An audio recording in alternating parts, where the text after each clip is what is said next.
breakout season loading.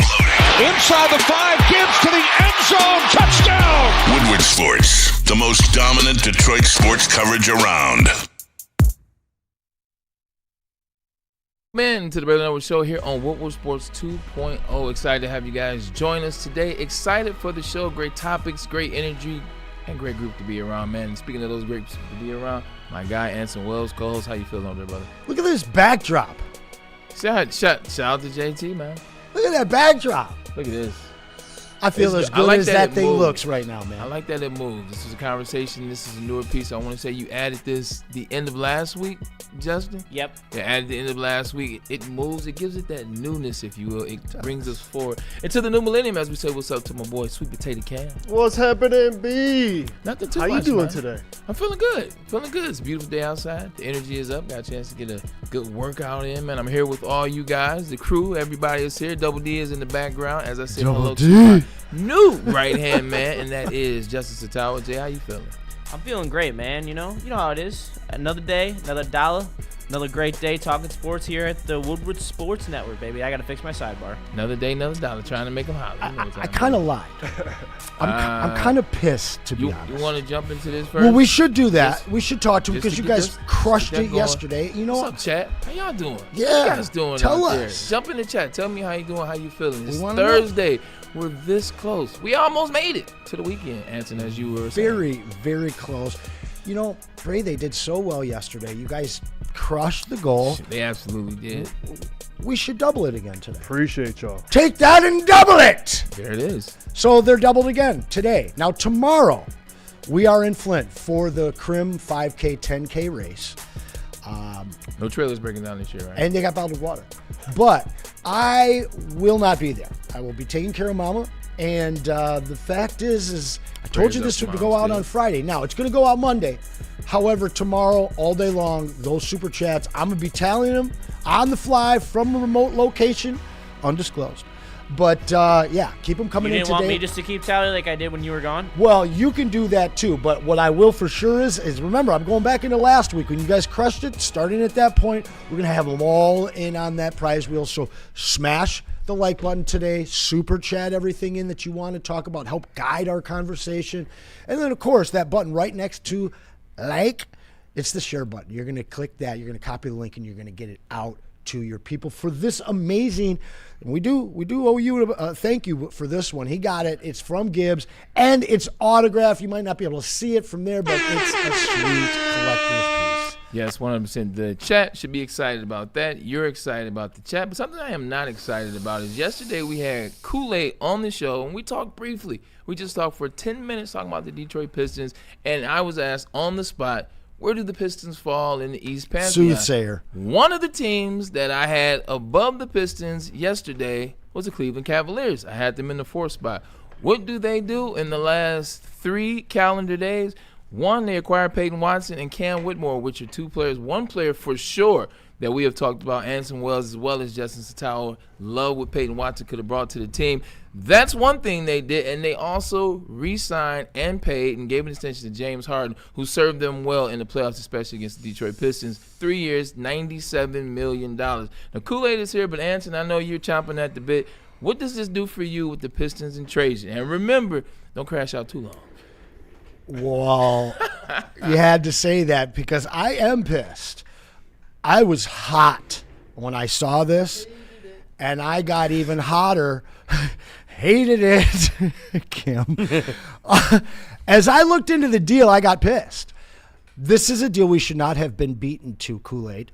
This is a deal where they give up Max Strus, Piston killer, don't get me wrong, but so was Kevin Huerter in other uniforms, and this is a guy that fits this trade where you could have moved him. And I'm sorry, but I'm giving up 2 first-rounders, not the one that Cleveland had to give up. This is not only a deal that would have made the Pistons better, but it blocks your in-division rival, the team that outed you from the last playoffs. Remember that you were the number 1 seed. They were the 4. They get way better today. I said it in the chat, and people, whoa, slow down. This is the next Trey Murphy. Late-round pick, similar sized, can create his own shot, can finish at the rim, can hit the 3 at a high clip. Gritty defensive player. Love his block and steal totals, and a sneaky, excellent rebounder as well. This contract that he just signed, and it's on the back wall here, I'm sure that we have it. We can show you guys what these two are signing for.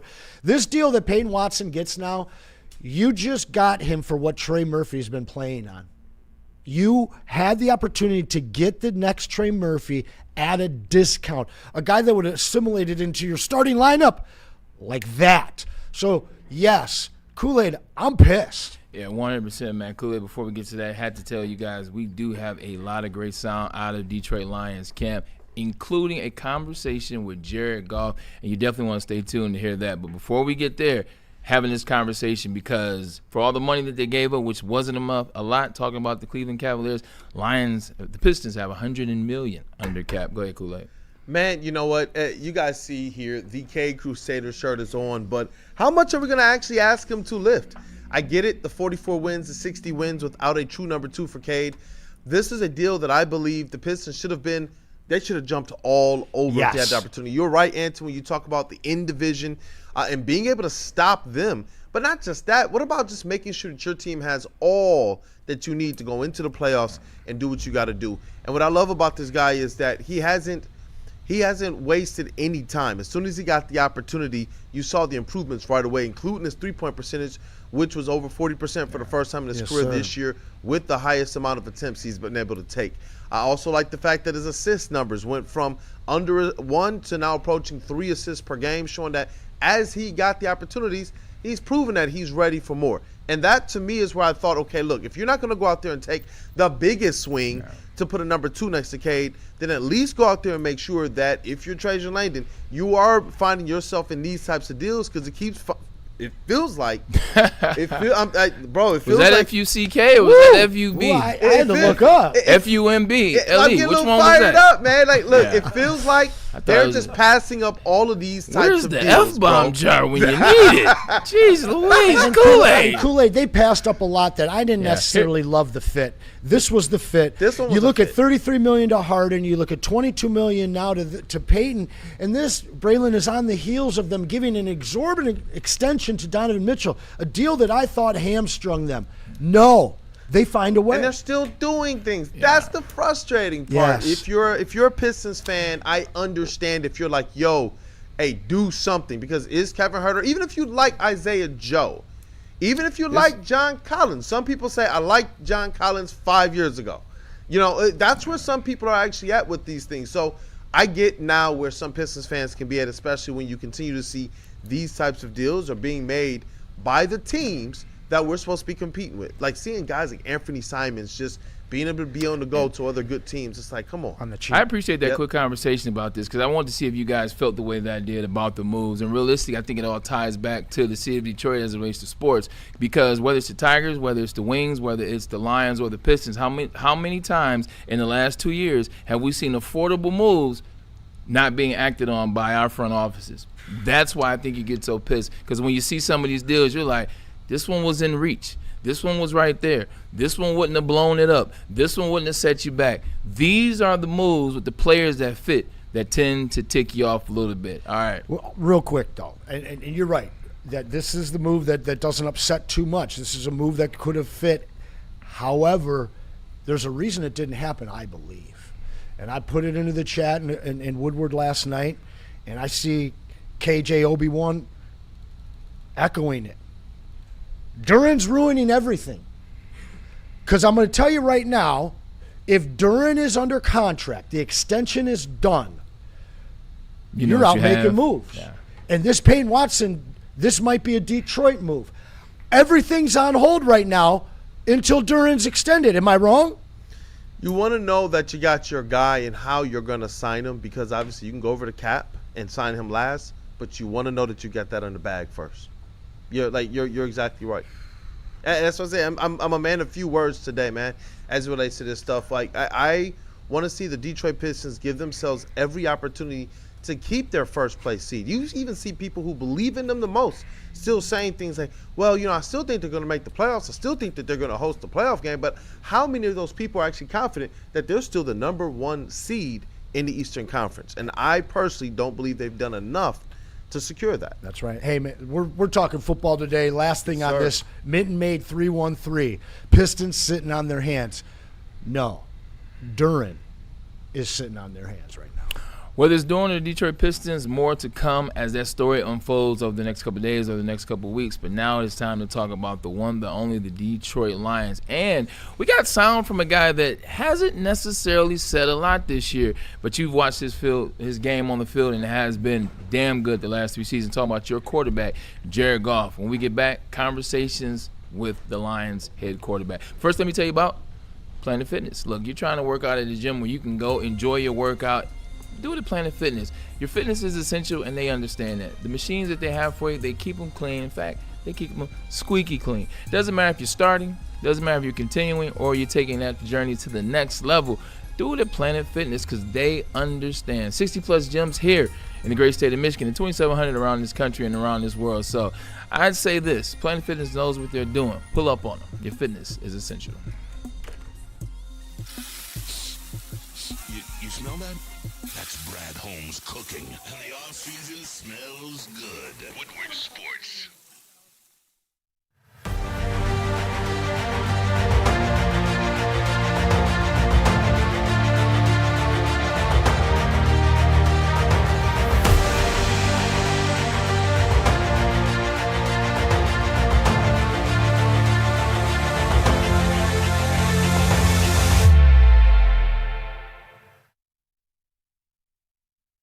This is a hungry bear.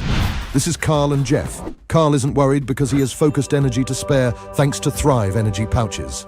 Jeff didn't use Thrive when Carl offered. The bear is happy about that. Don't just survive. Thrive. The most talked about Detroit media by other Detroit media. And we love it. It's the Woodward Sports Network.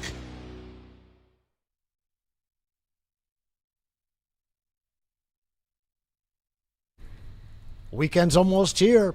That decision is going to be right in front of you while you're standing in front of that refrigerator.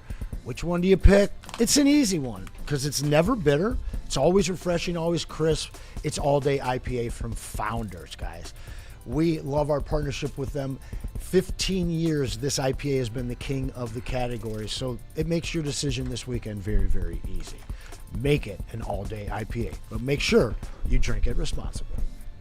And the Aldo Eye Center, guys, our guy D-Mac headed over there. He was having trouble with his eyes. He was at that age. He didn't wait, though. And it was perfect timing because we have an amazing summer special that we've cooked up with our friends at the Aldo Eye Center. $19.99 per eye, regardless of prescription. Shop around. That's thousands off from the competition. And I say that loosely because these are the leaders in LASIK surgery in the state of Michigan. Over 100,000 successful surgeries over 30 plus years. And we're talking about an 8-minute painless procedure that's going to leave you seeing 20/20 the very next day. Why would you wait? Phone number's there, 248-553-9800. The vision experts, the Aldo Eye Center.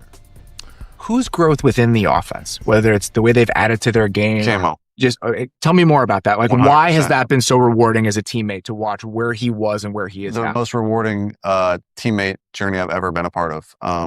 He came in, he was off the ACL. I'm sure he'd be the first to say that he wasn't up to the standard he wants to be early on in his career. And I think to watch him learn how to work and how to put the time in. And he's always been a good teammate. He's always been a good guy.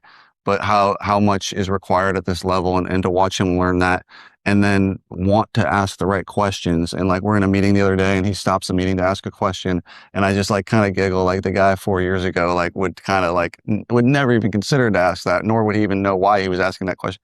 So just to see his growth mentally from understanding coverages and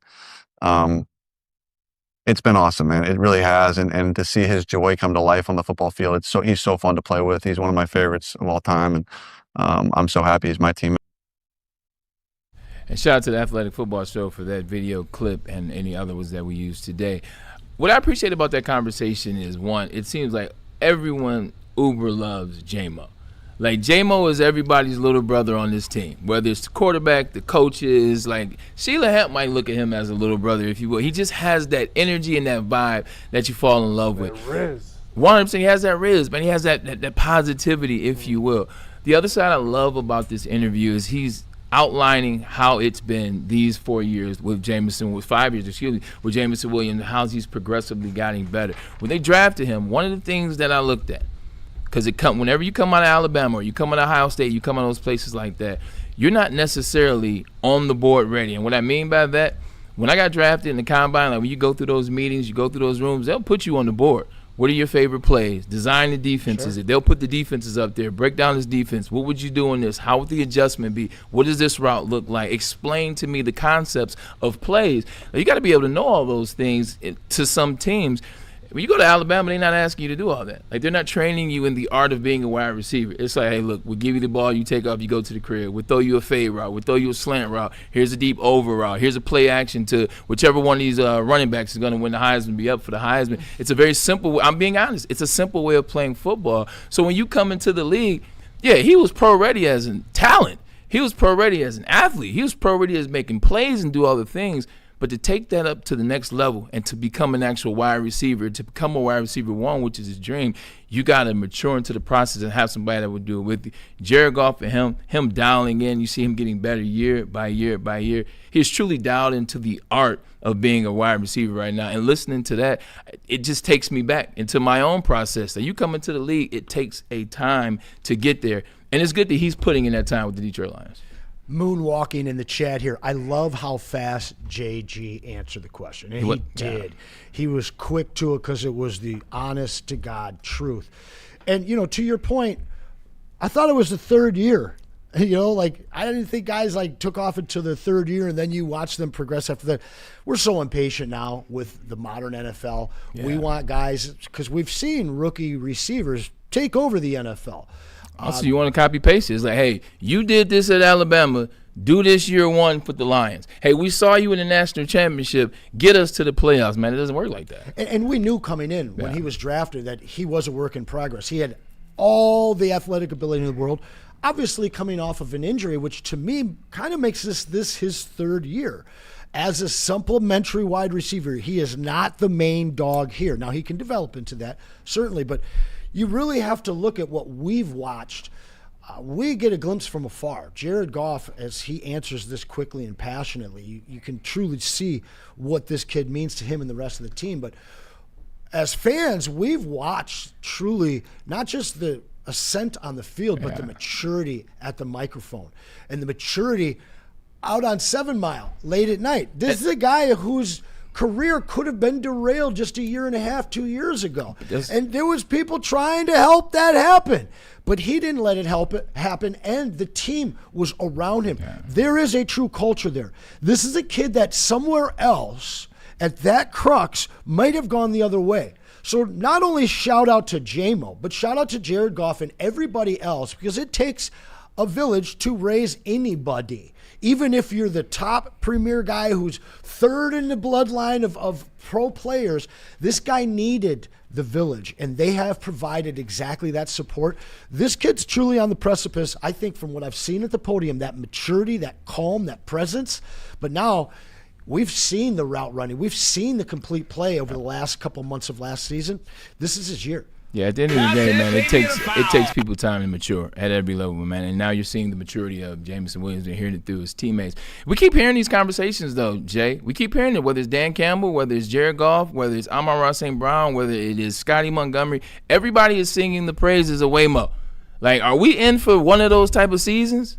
I think so. And like when you like listen to Jared Goff talk about him, like he just seems like so dad. Like he's like we drafted him 4 years ago, and he would have never asked the questions he's asking now. Like he was really proud of the maturity that Jameson Williams has added to the repertoire, and as he has grown as a player, we've seen it in the press conferences, we've seen it in the community of Detroit, and how he has changed his view to making, instead of being down there at the Coney hanging out, like he's now just giving back back to the community in a lot of different ways, and that's another maturity thing. So seeing him be growing as a player and in the community, because we saw the flashes, like Anson talked about last year. We saw the Packers game where he put up 175, a touchdown on 7 receptions. Like, that is the type of player that Jameson Williams has. And if you're even talking about him being in the stratosphere of Amon-Ra St. Brown, and like, that is where you have legitimate 2 wide receiver 1 weapons on the outside that play completely different styles of football and make you completely versatile across the board for a guy like Jared Goff, who has proven that when he has the weapons around him, I think no one in the football space can deny when Jared Goff has everything right. He is almost unstoppable and is one of the best quarterbacks in the NFL. And when we're talking about this team and when this offensive line finally gets fully healthy, if they click, then we're talking about having an elite 2023 level offense, and that's where I hope that we truly can get back to. And obviously I know you're about to push back because you're going to say, I'm not. oh, well, what about Benny Boy? I know about Benny Boy, but I think that Petzing is going to be able to not be as good as Ben Johnson, but he's at least going to be able to call a good offense, unlike Johnny Morton last year. No. I actually wasn't going to say that at all. I was just going to say I was laughing when you said when he has everything perfect. I would say that'd be a lot of individuals. I was going to be funny. But just getting it back to the Jameson conversation, when you look at that, you can do what you're supposed to do and not be doing as much as you can do. And that's what's changing for J-Mo. Like, legitimately, when I played my freshman year, my rookie year, you get in there, what time is meeting? I'll be there for meetings. I'll be there for tape. I'll be there for practice. I'll be there for watching film after. But once coach says, all right, cool, the day is over, you can go home, like, that's coach freeing me. That's coach letting me go. So if the day is 8 to 3:15, my rookie year, now I'm at the house, and I'm chilling, and I'm playing video games. I got the playbook over here, and I'm like, all right, I'm chilling, or I'm chasing girls, or I'm doing all these things. Like, yeah, I did what I was supposed to be doing technically. But there's more I could have been doing. I could have been getting to the practice facility at 6:30. Could have been getting in the cold tank. Could have been watching film. Could have been dialing into the concept after practice. Amon-Ra St. Brown talked about it all the time. He's on that jug machines. Everybody knows about 201. Everybody knows about 201. He's on the jug machines. He's running extra routes. He's running the end of routes, if you will. This is stuff that you don't have to do. But if you want to win, if you want to be the player they drafted, if you want to take your game to the next level, these are the things that you start to do. And it seems like he's starting to do those things. You mentioned Drew Petzing. Before that, I have a good question for you in the chat that I think correlates exactly to what we're talking about. Shout out to Moonwalking. What up, Moon? Braylon, what do you consider one of those types of seasons? I'm only asking because he almost averages 1,000 yards per year. Yeah, and that's why, 100%, for me, it's never about the stat. It's how the season looks. People ask me all the time, like, what's your favorite year? And they always go to the Pro Bowl year. For me, it wasn't. My favorite year was my second year with the Jets. I had 900 yards. I had 54 catches and 7 touchdowns. It's not crazy. It's not a lot. But I was the best version of myself. I was running the routes I was supposed to be. I knew all the plays. I knew all the concepts. I knew why we were running plays. I knew what to look for in the defenses. You talk about blocking. Whatever you need from me, I'm there. I understand my assignment. I was in shape. I did all the things to prepare for that season. And throughout the season, I saw exactly the work that I put in that offseason. I was like, you know what?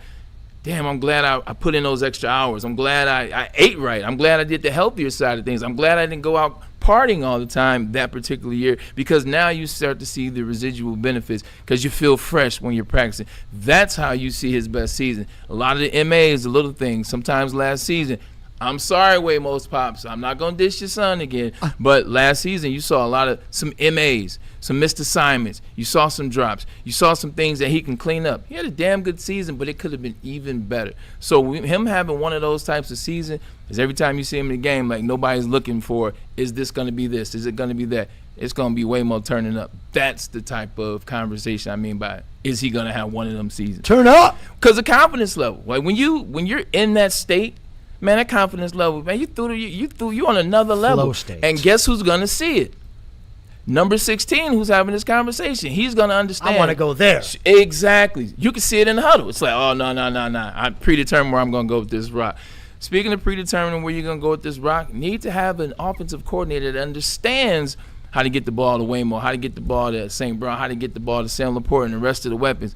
It seems as though Jared Goff has a new liking and a faith in his offensive coordinator, Drew Petzing. Here he is talking about it. And then you alluded to this. He learned your language. Right? Yeah. And so that takes an incredible amount of work on his front. And so you guys are on Zooms just going over like the language and how the offense is, the words that you guys use, everything else. Just talk a little bit about like what that process was like of trying to teach a coach the system that he's ultimately going to be coaching. I wouldn't claim I taught him the whole thing. I think we had a lot of really good conversations where I was able to explain to him why something was called something. You know, we have a lot of words here that were made 4 years ago when Ben got hired, and Ben and I kind of did the same thing together and came up with the ideas. And I think being able to explain, hey, we put this in this family because of this, and then it has XYZ rules. I think that was where my value was to him, to understand like why these plays are in certain buckets and what the rules are of the routes and the concepts. And then, and then some of the words, like he would say a play, and he still every once in a while will say like what he used to call it. And I'll like be like, no, it's like, and it's fun. He's great. He's learned it really well. And I think it's very underrated how hard that is. Yeah. For someone to learn a brand new language as quickly as he has, and to be able to call plays as seamlessly as he has, he deserves a lot of credit for that. And he was doing flashcards on the plane. I mean, like, it's truly like the only way to learn it is like, it's truly a new language. It's the way you learn any language. Right. Yeah. No, he's smart. So it makes it that much. First of all, I always love when Jared Goff wears the 10s. Like, I absolutely love when you see him in the Jordan 10s. It looks really good on him. Shout out to you, JG. I love the 10s on you. Funny story about the 10s. My 6th grade year, when I was at J-Zoo, everybody got the 10s as a team shoe. Everybody got the 10s as a team shoe. So I go tell my mama, hey, look, everybody's getting the Michael Jordans. Everybody's getting the 10s. And she's like, you got 10s money? You got 10s money? But everybody else is getting them. Nah. So I had some knockoff Reeboks, and everybody in this team picture had on the Jordan 10s. But you know what? I learned to be humble and fight my way and buy my own damn 10s, which I did. Getting to this Jared Goff conversation, talking about Petsing, did you see the shot that he took at Johnny Moe at the end? Did you see the shot that he took at Johnny Moe at the end?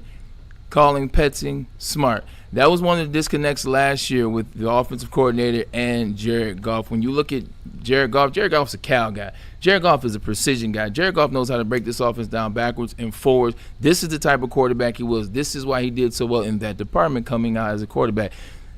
Drew Petzing comes from Boston College, Yale, as well as Harvard. They are speaking. You played under him. 100. I played under Johnny Moe, and I know who Johnny Moe is. Johnny Moe ain't that.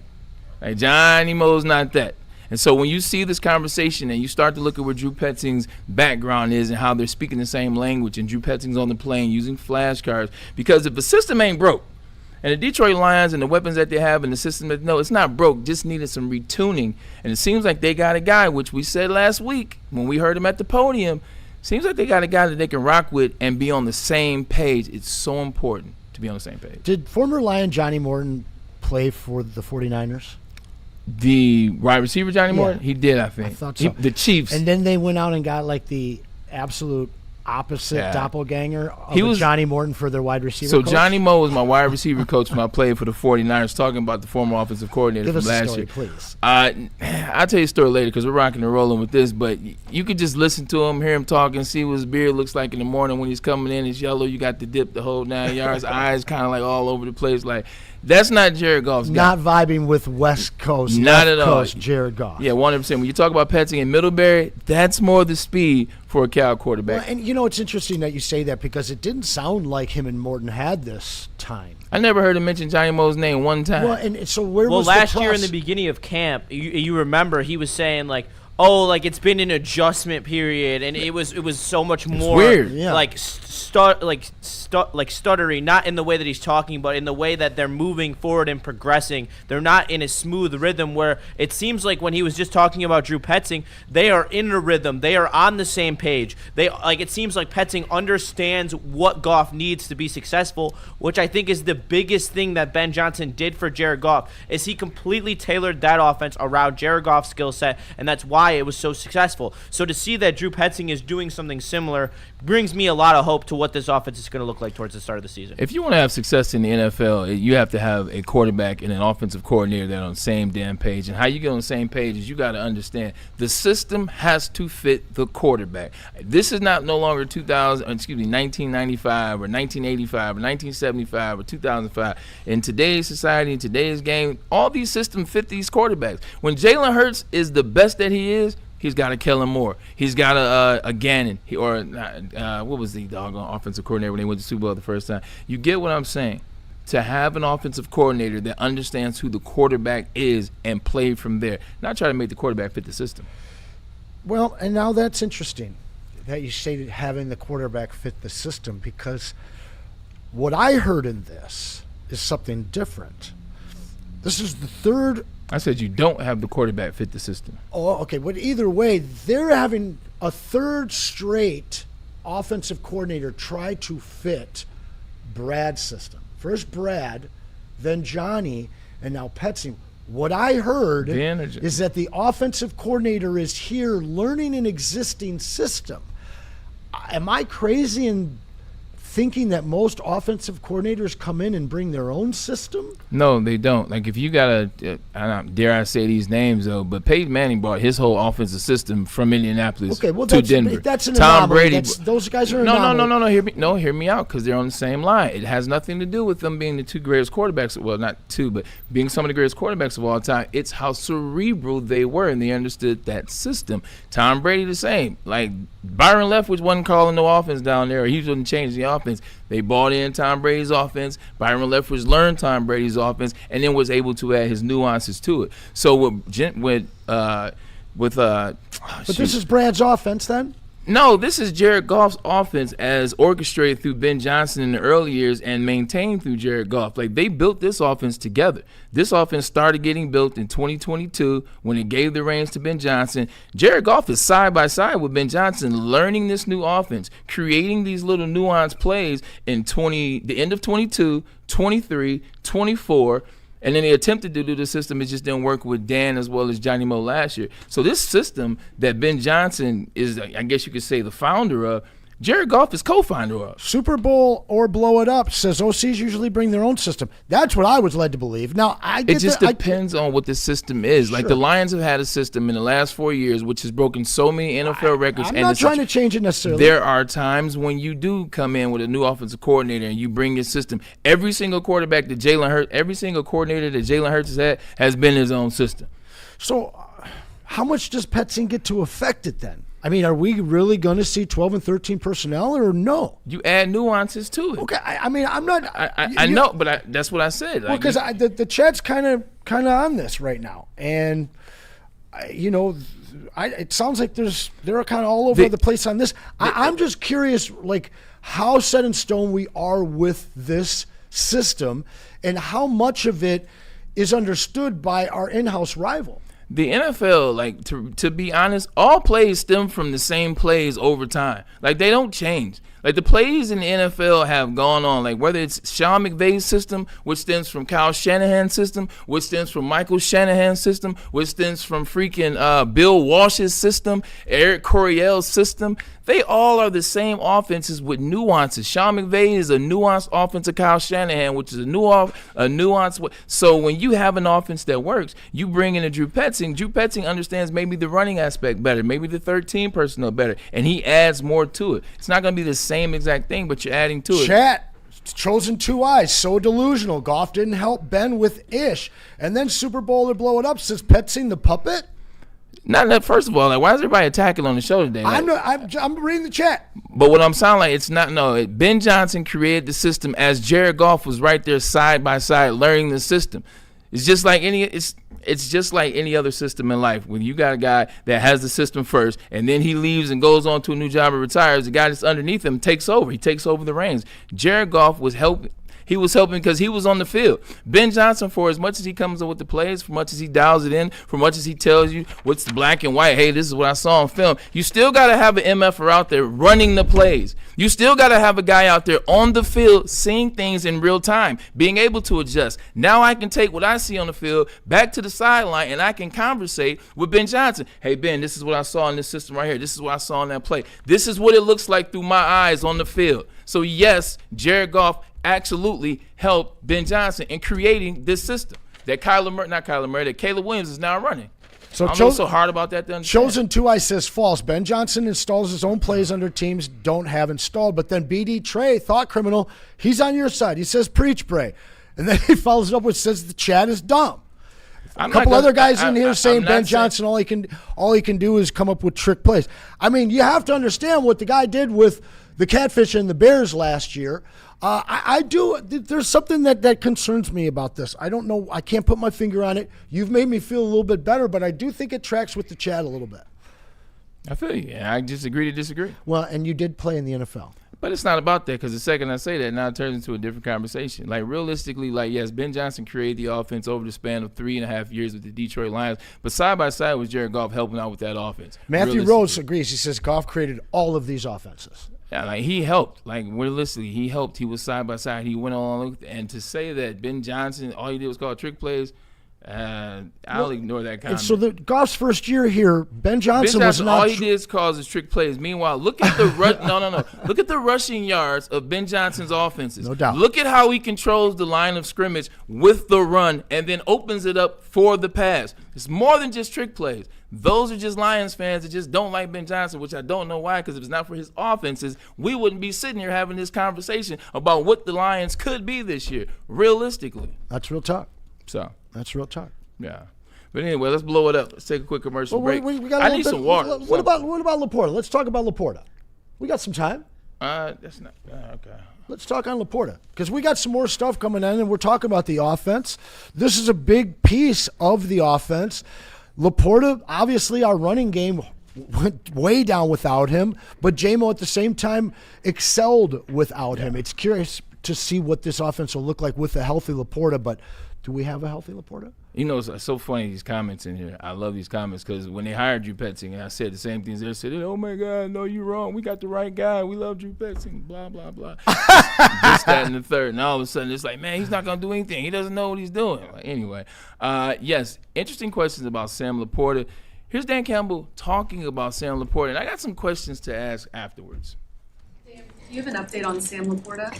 I do. So Sam, the other night, he got hit in the hip, and it flared up a little bit. It's a little aggravated, but we feel good long term about him. We're resting him for a little bit here and letting it calm down.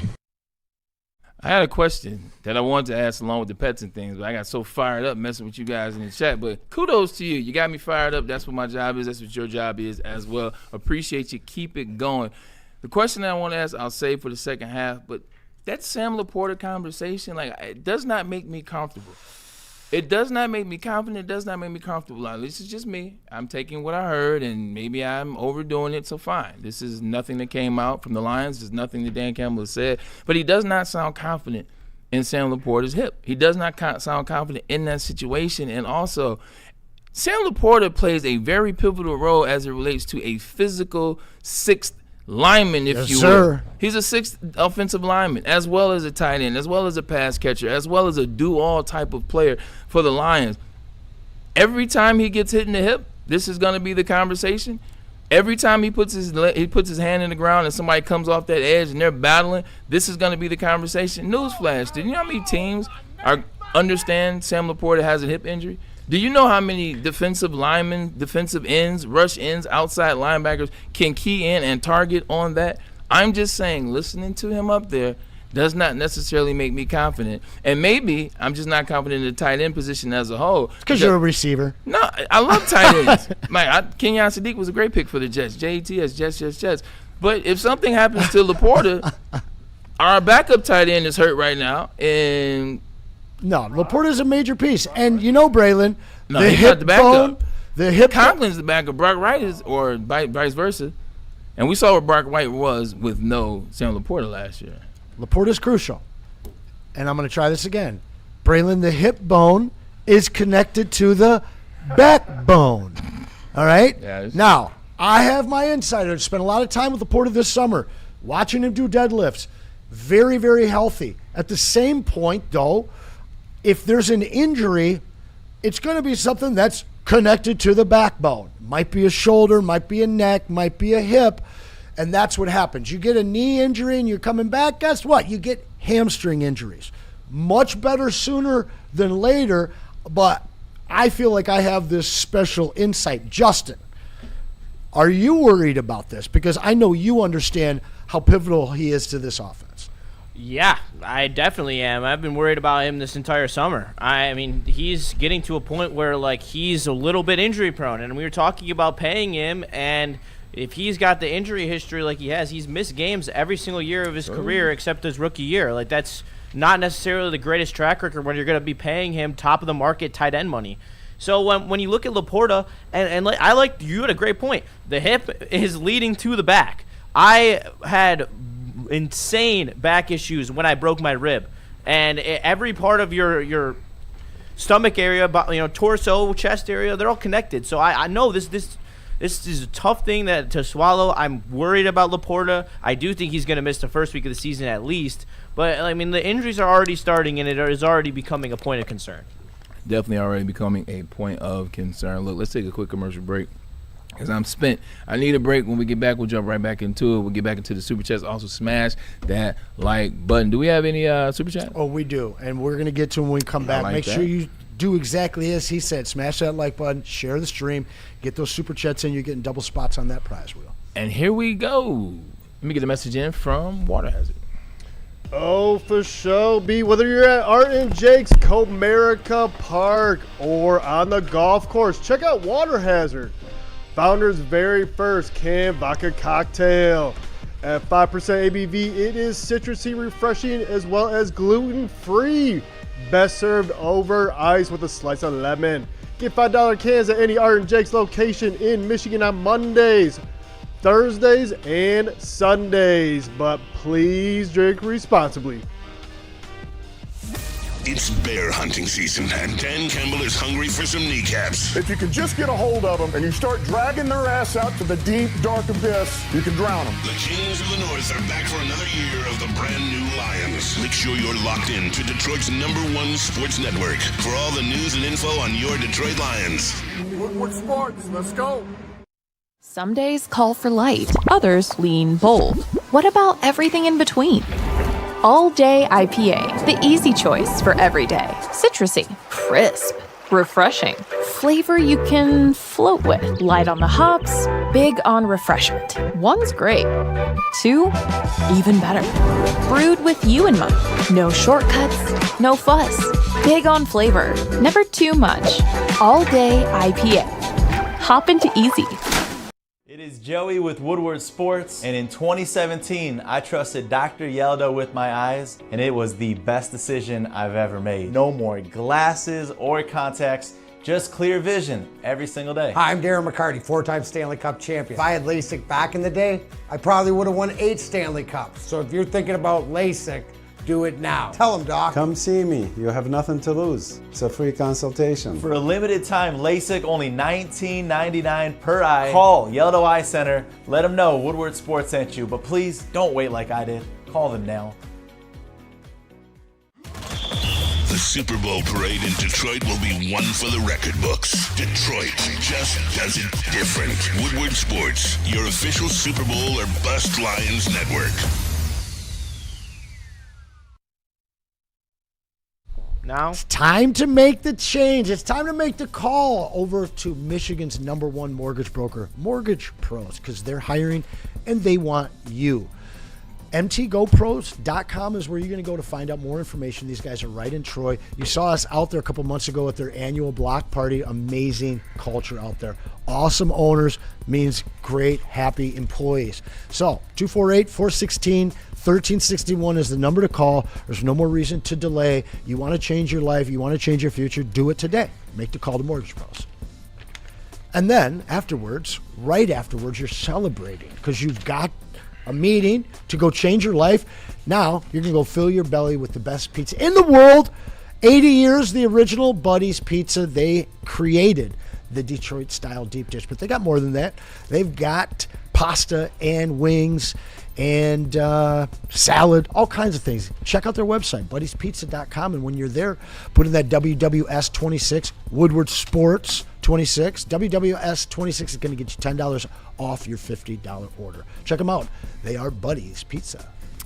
And we are back. And much as we enjoy the conversation of Drew Petzing and Jared Goff talking about his appreciation for Drew Petzing learning the plays, taking the time, being on the same wavelength, if you will. It seems like those guys are cozy, and I don't want to start any fights or anything, but, like, where's Mike Kafka? Hey, where's Mike Kafka? Thought Mike Kafka was brought in to bring about the offensive passing game, be the passing guy. He was the offensive coordinator last year for the New York Giants, who points per game were 17th, yards per game 8th, and we saw that firsthand. They put up some stats on us. Third downs 18th and red zone 31st. I just wonder, where is he with the installation process and learning this language and this concept that it seems Drew Petzing has? And I've got that's a great question. Yeah. We never knew Just what he was in the beginning when he was hired. We still don't today. It's like a friend. It's like a friend looking out for a friend. I know, right? Well, let's look. We'll bring you on. Our friends in the chat have been looking out for us today, so we're going to look out for them and give them a read here. And one of these actually will be a great segue into some breaking news that came out right at the beginning of the show. Rando Smalls kicking things off with $5. My last shot at Jersey. A couple of my plants went autoflower, so they need my attention. Keep believing in the Tigers. I never gave up that belief, Rando. Shout out to Rando. Dante151, the original in the chat. And watch people in the chat, social media, ask to trade for Jokic so it could counteract some of these other teams. And I would love Jokic as a Piston. Oh, my goodness. Yes. You're right. That's a dream. So you can have Duran. Because they're a boring team to watch anyway, so like he fit in perfect. He'd fit in great. And, you know, I feel bad for people in Denver because, like, every year since the championship, this team's just gotten a little bit worse. Yeah, so take Duran. We'll take Joker. That's a great-looking trade. And you can have 5 first-round picks. How about that, Take Nuggets? them all. Like what? You can have the team. Shout out Detroit Dabber with the $1, the rare $1 super chat. But today, because things are doubled, that does count as a spot on the prize wheel. They're coming in. Dante151, I apologize. Where's Fantasy Jerks? He's asking me. Tuesday for sure. Me and Bomber had some conflicting stuff today, but it is a promise for next Tuesday. Tap in at 1:15. Randall Smalls tapping in again. He's back. He said he was done, but he wanted the plants. Now he's back. That's right. Hate to say it, the negativity is what most of shows promote. Have you watched Morning Show of Debbie Downers? I'm assuming that you're talking about the dial and not the tube. Are you talking about the Big Doomer energy? Big Doomer with the unks. Jason Kenyon, our cowboy, is back. $10 super chat. Okay, so Sam is hurt and is back up his. Here's a question. Seasons past, MCDC has mentioned a defensive player being on the think it's time to put Rodrigo officially on offense for these reasons? Hell no. Right? No. I'd rather see Panay as a tight end. First of all, I'd rather see Rodrigo needs to learn that defense. He needs to figure out the Sam position, figure out what they need him as, because now they're going to a 4-2-5. Like, he won't be in there as much, and he's going to have to be ready when the time is right. Him at an offensive side, and what round? Fullback? I mean, you're looking at for an old school fullback round. Bring back Corey Schlesinger. Nebraska's finest. But no, on offense, absolutely not. All right, yeah. Freddie Felt doing his best to win 3 straight here, dropping the 20. Twomp. My wallet bone is connected to the Gibbs jersey. Here's 20 to not mention the Tigers for the rest of the week. You're going to have to come up with a little more, but we're not mentioning them today. So you're safe there, my friend. Where's the Lions watch party for week 1 versus the Aints? That's at home. That's going to be downtown, and I don't believe I am allowed to announce it. So I'm not going to. It's big. It's really big. I will say that. Someplace that I wanted to be this whole time, and it's coming to fruition, guys, to continue and finish this super chat up. I'm pulling up. Shout out the GOAT, Anson, Slappo, B-Lad, and Tater. You're the GOAT, by the way. Appreciate that. Final super chat coming in from Kenny Powers. I haven't seen you before. Kenny Welcome in, my man. Powers. Good luck with Shout your out. spots on the wheel here. You get 10 of them. With the shocking injury, in quotes, and this is our breaking news, to Rakestraw today. Thoughts on the Seahawks signing Diggs? The defending champs were interested after a workout, but yet it wasn't good enough for this banged up secondary. Braylon, I'll throw that to you. Oh, I forgot what was going on over here. We're talking about Rakestraw, about now he's comparing it to the whole deal. I know, I was laughing. It's just like there was the endless list of comments. I appreciate that 1,000%. Man, they're showing up today. During the break, $50 come in. Shout out. And this Rakestraw deal is one of those situations where, unfortunately, like you're just waiting for a win. It's not a situation where you're just looking forward to the season. And it's no disrespect, and prayers up to him, prayers for his family. I know that he's been through a lot. As an NFL player, he's been through a lot. His journey has led him through a lot of injuries, a lot of resets, a lot of backwards momentum, if you will. Keep fighting, keep doing it, keep going forward. But when someone gets injured as often as he does, you're just waiting for the win. Unfortunately, some of these players, whether it's Davenport, Elijah Mosley, like some players, they just have that unfortune. And it seems as though right now he's having a bit of that unfortune. Do we know what it is? I know it's a lower leg injury, but do we know more than that? Justin? Non-contact lower leg injury. That's all we know so far. He did walk off the field in his own power, but it was a non-contact injury to the lower leg. So walking off under his own power, that's the best news you can get with a non-contact, though. Let's switch sides. Let's get into some of this defensive play, man. Let's get into this defensive line, which the Detroit Lions, we keep talking about. Aiden Hutchinson's going to have one of those years. What's Aleem going to be like this year? What Talik Williams is going to be like this year? You bring in DJ Wonnum as well as draft Derrick Moore Jr. to kind of fill that role, to help Aiden on the opposite side. A lot is being put on this defensive line, and rightfully so. Here's Dan Campbell talking about the defensive line. On the subject of snaps and reps, Hutch was the only DN last year to play over 1,000 snaps. You got some fresh legs there now in DJ and Derrick Moore. Yeah. With those guys here, is there a chance to maybe get Hutch a few extra blows per game? And how much could that potentially benefit him over the course of a game, but also over the course of a 17-game season? Yeah, we'd like to be able to do that. And you really just alluded to it, some of the what went into that, the whys. He's another guy. It's hard to take him off the field because he does so much for us, and he doesn't get tired. He doesn't wear down. He just keeps coming. But we also know, man, if we can take some off of him, it's only going to help. Not only now, but long term.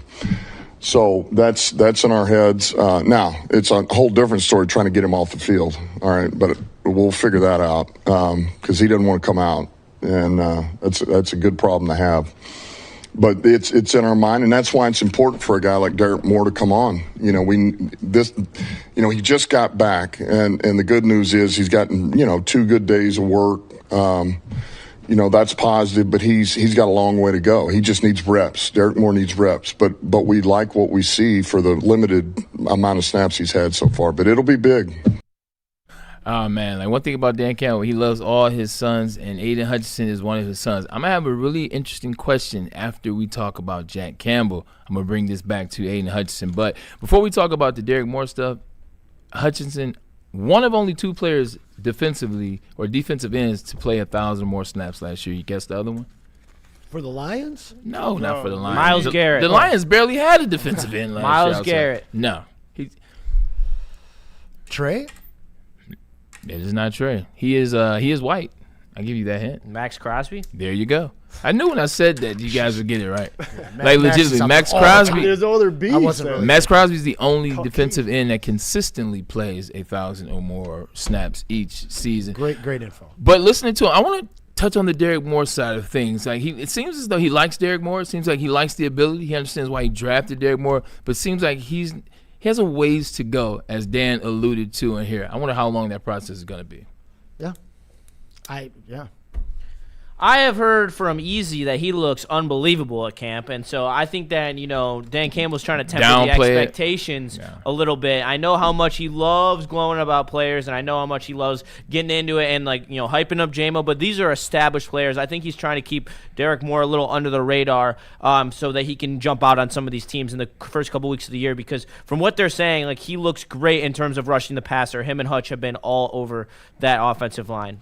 Yeah, 1,000%. Also, too, I think that means, to your point, just to add to it, Jay, because you set it up so nicely, it just needs refinement. That's what that means as it relates to rushing the passer, as it relates to the athletic side of things, as it relates to the physical things. He knows how to do those. But the refinement, understanding the defense, understanding when to move, understanding patience. Because even as a defensive end, you have to have patience when going against certain offensive linemen. That's why when you hear Derrick Moore talk about going against Panay, that some of the things that you're talking about is that patience and learning that move and learning how to counter when you're dealing with a big fella like that. Yeah, I mean, iron sharpens iron. The offense we've been hearing is not been holding up that well, and they're going to get baptized by fire because it sounds like they actually have a nice defensive line right now, something that everybody's been asking for. And not only do you draft a hometown guy that everybody's excited about, but you get the guy that teased us all last year, and Ahmed Hassan. They might have a really nice rotation of players to supplement what Hutch is going to do, which might be that Defensive Player of the Year season loading. Yeah, Dan talked about Derrick Moore, but we have sound from Derrick Moore. Let's just hear what Derrick Moore has to say about going against Panay and his process so far as a rookie. Going against guys like Panay, you just got to bring your shit every day. Literally, excuse me for my language, but you got to bring your shit every day because he coming every day, literally, and he not. No matter who you is, he's not going to slow down or take a break off or take a play off or anything like that. He coming every play, so you got to be ready to trap your shit up and go against him because he bringing his shit every play. Can you feel yourself leveling up from those cumulative reps against Panay? Yes, I actually like going against guys like Panay and Blake. Just guys that's going to bring it every play, that's going to compete, and even if you win or lose, they not satisfied with it. They trying to get better each and every play. Two things. One, I love how he said "my bad" and proceeded to say "shit" three more times. Three more times. I love it. Hey, never stop being you. Also, I love if you know the Baltimore area, you know the Baltimore dialect, how they say you and certain words like that. Shout out to B More, man. I got a lot of friends in that B More, real individuals like the city of Detroit, if you will. But him wanting to go against Panay, him wanting to go against Blake Miller. I wonder what the Miller and Moore battle is looking like right now. I wonder rookie to rookie, because I remember they drafted a DB in the second round when I got drafted, and it was like, all right, we're going against each other. And every time I went against him, it showcased. I'm like, they drafted you, same draft, you're a DB, you're second. He looked at me the same way. We had a lot of that. Brodney Poole. Okay. Brodney Poole. So shout out to Oklahoma. But when listening, this is what you want to see, though, Anson. This is what you want to see. You want to see a young guy appreciating those reps against one of the best offensive linemen in the league. A young guy appreciating, taking losses. Seems like he's not taking losses as a loss, taking losses as a learning opportunity. Well, yeah, and I mean, the guy could be hiding over against the rookie all the time. That's not what you want. You want a guy that's accepting and embracing the challenge of trying to beat Panay as well. I'm not hearing bad things out of camp about Blake Miller, but I keep hearing good things about Derrick Moore. So I believe he might be winning that battle. And maybe it's not just all against Blake Miller. He's finding ways throughout the line. I've seen some clips from practice, and this guy looks like he's finding creative ways to get home, and Shepp's putting him different places in order to do that. The little bit that I'm hearing, starting to kind of jump my sack expectations for a first-year player. I would like to just hear a little more about Blake Miller. There's so much focus on the defensive line. I think not hearing things is a good thing, but I'd love to hear a little more glowing statements on Blake Miller. But the defensive line, man, really seems like they've kind of figured out a good combination of players, again, to assist Hutch. Yeah, it seems as though you're going to be stout in the middle. Obviously, it's a new 4-2-5 system, and that 4-2-5 system, those anchors have to be in the middle. And that anchor is Aleem and an anchor is Talik. It's really going to depend on what those two do. As good as they can be is as good as the right end can be. Because if you got the big fellas up front plugging the gaps and doing what they're supposed to be doing, it'll make it a lot easier for the linebackers as well as Wonham or Derrick Moore or Ahmed Hassan, whoever's coming off that right side.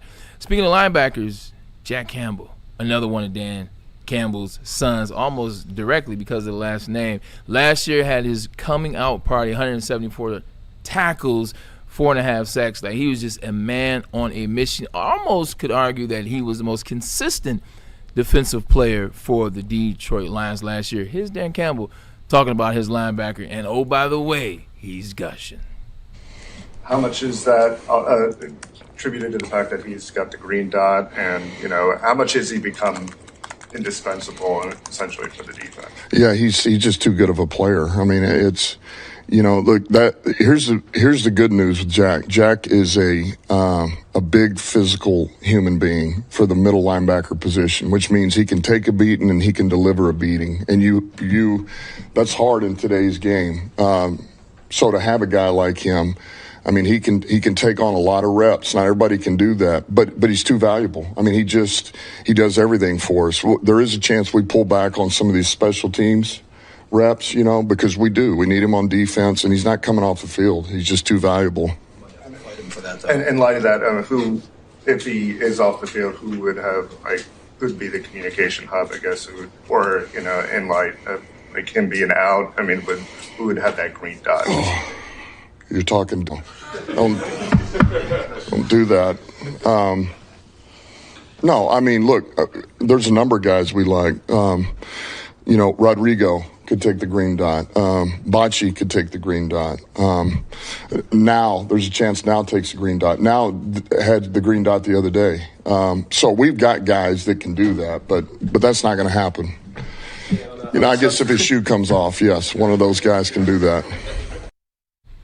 Who's the Lions' most valuable defensive player? Because when you listen to Dan Campbell talk about Jack Campbell, he is absolutely correct. Jack Campbell is everywhere.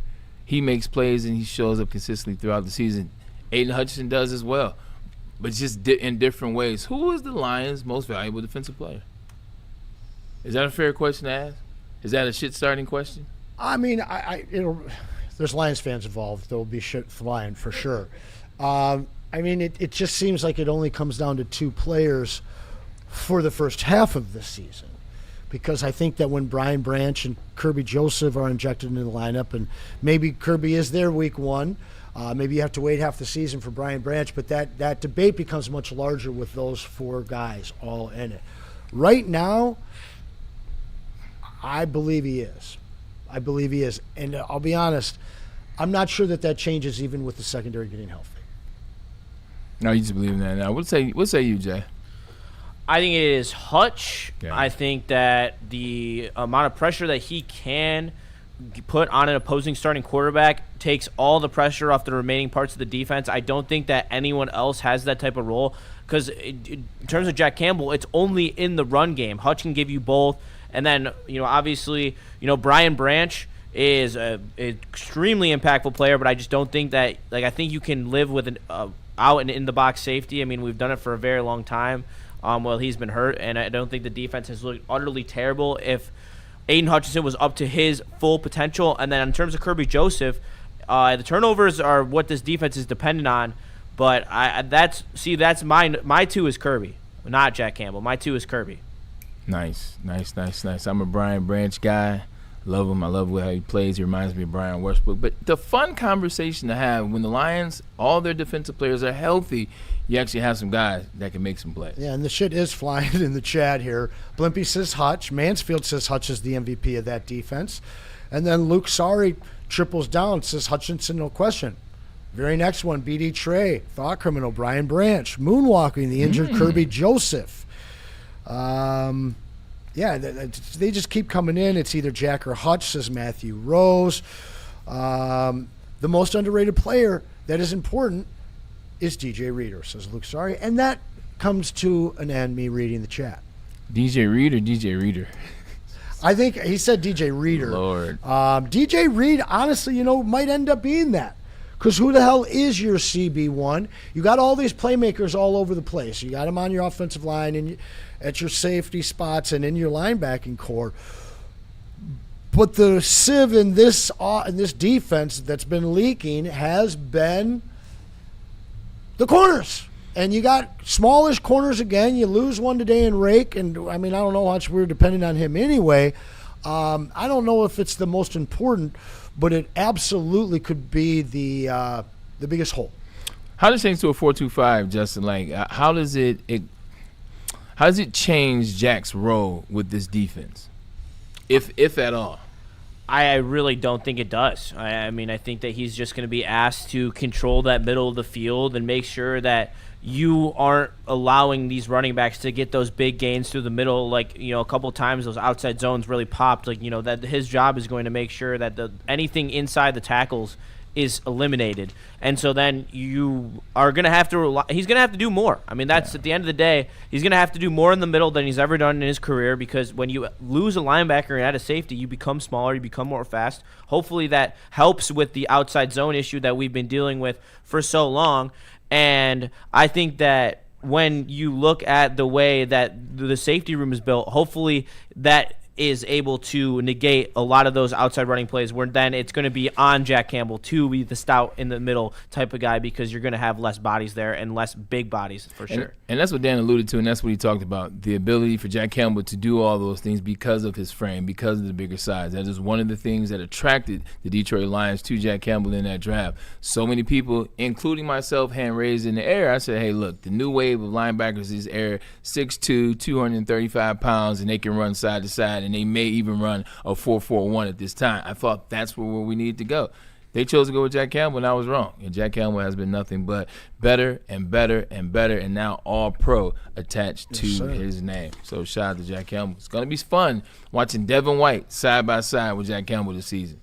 It's definitely going to be fun. What do you want to do now? You want to stick with the Kelvin Shepperd stuff? Let's do that because we need to hear from him. And also, we got a fun thing for the second half as B-Lad does his quick slants. 32 teams on the hot seat. Now, CBS did an article, and it's 32 teams. It's the hot seat. But it's not just coaches. Anybody can be in that hot seat. We'll get back to that. But let's get a message in from Icon Auto Repair. That's me. If you've been in an accident or if your vehicle needs repairs, make sure you trust the team that we here at Woodward Sports Trust. And that's Icon Auto Repair and Collision. 3 convenient metropolitan Detroit locations. Madison Heights, Shelby Township, as well as Pontiac. They also, this is the one that always gets me, they offer free car loaner as well as offer to pay your deductible. Now, this makes them a one-stop shop. You come in after your car gets wrecked, talk to those guys, they'll get you set up, they'll get you right away. You can be out your way and your car will be on the way not too soon after that. Trust the guys that we trust, and that is Icon Auto Repair and Collision.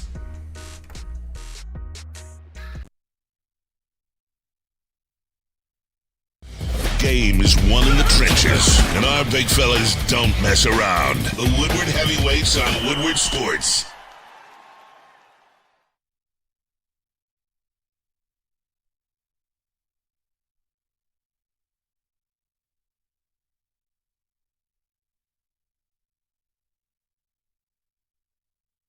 Planet Fitness now has even more best-in-class strength equipment. Join today for $1 down and save. We're stepping it up.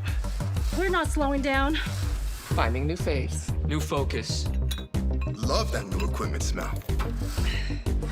So, you in? Join the club today. Save when you join for just $1 down, $15 a month. Planet Fitness. We're all strong on this planet.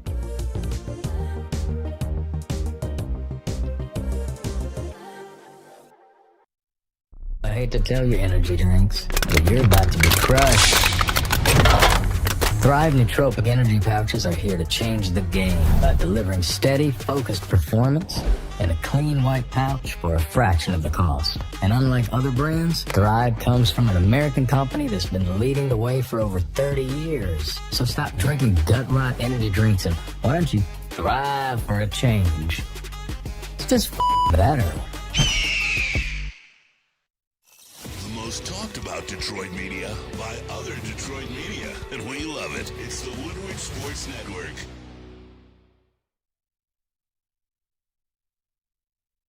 Home buying season, guys. Maybe you're thinking about refinancing or upgrading or getting into your first home. You need to make the call today to Supreme Lending. Our friends Chris and Chad, as well as Christina, are waiting for your call. They want to get involved early in the process so they can get you in the best form for the best loan program possible, maybe even one of those zero down payment programs. Sounds good to me. I also like the sound of up to $500 off of your home appraisal, which you'll get when you mention Woodward Sports. So make the call today. Don't wait. Chad and Chris are waiting for your call over at Supreme Lending. Types and depth in the edge room to kind of mix and match the season based on situations. With where at? In the edge room. The edge? Yeah, defensive. I got you. I think all of those, yeah, as it pertains to edge, I'm going to say all of it between the interior and on the perimeter. Because, look, Wanham has had a really good camp. Like, I would love where Wanham's at right now, man. He's another one of these guys. He's a smart football player. He's crafty. He knows how to use his length. He's got a couple of different rushes that are a little bit of a problem and plays the run. So between that, Hutch, I think Derrick Moore, he just needs reps. that's a good thing. And then we got Liam, he's been a terror in the middle, and that hadn't slowed down at all. That's just kept coming. So, any one of those improved just a little bit. You get a little bit more press up there. And by the way, Tyleek's having a good camp, You get a little bit more push up the middle or get an edge and flush the quarterback to Wanham, or I'm talking about, half a yard, a step, or whatever that is, to Hutch or Wanham. That's good news, Wanham pushes a little bit, he's pushing to Hutch. Hutch pushes a little bit, he's pushing to Wanham. So any little bit, and I think all of those guys are just going to elevate each other's games. So I like where we're at. Dan, do you have an update on Sam Laporta?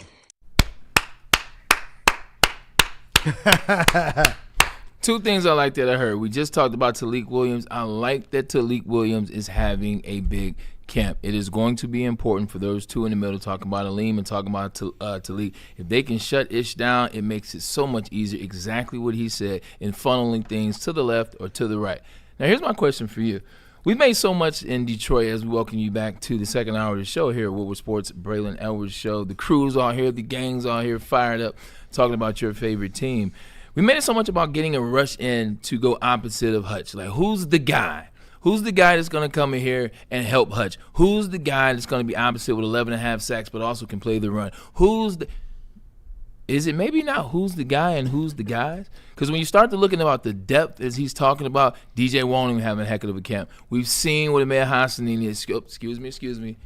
Pharaoh's Fury. Thank you. I had to get it right. And then you're hearing about a young Derrick Moore that is starting to pick the game up, but definitely showing flashes of what excited the Maize and Blue over the last 4 years. Maybe is it a multitude of guys that help out on that right side? I think so. And it's so much more already than we ever had last year. Now, we didn't think that AQM was going to do what he did, but he did Couldn't that. play the run. Yeah, exactly. He did that in sparing snaps. High efficiency, but certain snaps he was out there. DJ Wanham, you guys know I'm high on this guy. Who did he have taking the attention in Carolina last year? Oh, wait. There wasn't anybody. He's got Hutch taking up all the double teams, all the attention of the defensive coordinator offensive coordinator and that offensive line. DJ Wanham's crafty. He's not great at one thing. He's really good at everything. He's going to be out there a lot, and he's mad versatile. Oh, yeah, contract year, because that's what the Lions do. They go into the free agency, they get a guy to fill a position, and then they draft a long-term placeholder right behind him so he can learn that position, and that's what you're going to see this year. A lot of Wanham, and even more and more Derrick Moore, as no pun intended, as the year goes on. But DJ Wanham is a guy that I've said for months that you Lion fans are going to absolutely love. Because of how the defensive line played last year, I think a lot of people had those questions, and you had that optimism, but you're like, what's it really going to look like? Is Aleem McNeil going to be back? Is Tyleek? Should he have been the pick last year in the first round? Now that we're starting to get a better understanding, Justin, of what this defensive line looks like, seems like maybe we should have been quiet all along and let this thing play out. Yeah, I mean, it definitely seems that way. And you know Dan Campbell isn't coming out here just to set himself up and gas it. Because this is a player that you don't even need to come out and talk about. They weren't even asking him questions about. He came out and made it a point to say that he's having a good camp. And if you look at the way that he compliments Derrick Moore, they make the perfect edge opposite Hutch as a duo. And that's where the styles match with what they want to do with Hutch on the other side. So I'm very excited to see what DJ Wanham has this year. And then also, something we saw at college out of Tyleek was the wiggle, his ability to get in the backfield on passing downs. That is something that I expect that we see him improve on this year, and being able to force some of that pressure up the middle. Same thing with hopefully Aleem falling back into form. And obviously, I'm not expecting him to return to 2024 form. However, if he can just be a little bit better than last year, it's same thing with Tyleek, and we can elevate the interior pass rush from that spot. Also, watch out for Skylar Gill-Howard on some of these pass rushing snaps. He's a total specialist. He's going to be in on third down, and he is one of the quickest first steps off the line in the draft this year. I went back. I watched the All-22. Also, shout out to you, Chat Warriors, in the post-game show, telling me that I didn't see Skylar Gill-Howard making plays, because he was putting in work. He was making their center look like a fool. So eat that. Yeah, 100%. As you watch more and more film of Skylar Gill Howard, what you'll learn, he has a bag. He has a bag as it relates to move. He has a bag full of move sets. It's going to be exciting to see if they get him going, if you will. Man, I had a comment. It was right off the edges of that. But Justin, who was the first person you just talking about before Skylar Gill Howard? Oh, Aleem. I don't know. I got to push back on that. I got to get Justin a little pushback. And this is why I have to give you pushback. Aleem McNeil got paid in 24 based on the projection of what he was doing. Like, he didn't get paid in his prime. He didn't get paid at his peak. He didn't get paid at, oh, shoot, he has been wrecking for the last 2 years. He got paid when it's like, okay, we've seen enough. Looks good. I think this is where we can go. Then he gets injured. Then he comes back. And then we talked about that. He didn't have the best comeback last year. But like Dan Campbell said, when you're rehabbing for a season, it's a lot tougher than just practicing. Now he's healthy. Now he's had a whole full off season. What I mean by that, he's had more than a year to get ready for this season. If they paid him on projection in 24, this is now 26, and he's had a whole year to figure it out. Ladies and gentlemen, he needs to be what he was in 24 when they paid him. And Rob Biz in the chat, he agrees. He says that a healthy Aleem McNeil eats more attention than Hutch. Yeah. We'll see. We'll definitely see, but he has to be that which we pay. You don't pay that type of money out to an individual, then 2 years later say, well, we just want to. No. Aleem, when we saw that article, and the article was NFL Freaks at the beginning of the 24 season, it put him on the radar. And then he started showing. You saw the Indianapolis Colts game, which is always my go-to, but he's got to be a version of that. And I think now he can mature into that. Coach also talked about him losing that weight. Him losing that weight was huge. I think that's what you're going to see this year. Yeah, no doubt. I think we got some from Shep we want to get to as well. Yes, sir. We got 2 clips from Shep. This one is about the versatility. Oh, no, this one's about the interior defensive line. Exactly what we were just talking about. Like the thing that pops out is juice. Like, we're definitely full of juice this year. And what I mean by that, twitchy, explosive players. We acquired Skylar Gill Howard. He's done a tremendous job. He's popped in, and he had some bumps in the road to start, but you could tell once that light came on, it came on for him. And it came on when the pass came on, so I'd rather that than him without. My man Aleem McNeil, he's back to full strength, and he's looking as good as I've seen him going on 6 years now.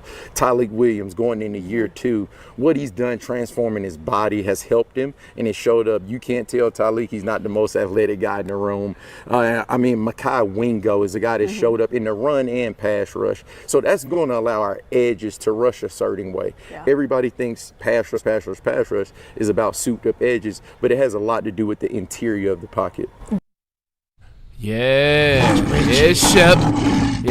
in there sounding like he knows what he's doing. I always love when coaches. The grass is rising. I always love when coaches indirectly throw last year's team under the bus or their room under the bus, if you will. Because him saying, he said, man, I love it this year, man. We got a bunch of quick, twitchy guys. He was excited. Oh, you ain't had it last year. You weren't talking about that last year. But excited to see his excitement because this is a big year for Shep. Yeah. This is a really big year for Shep. Hot seat here. 1,000%. I'm glad you said that. I can't wait to do that segment. But he filled in for a guy that knew what he was doing in Aaron Glenn, a guy that was one of the best defensive coordinators the Detroit Lions had ever had and did it with less.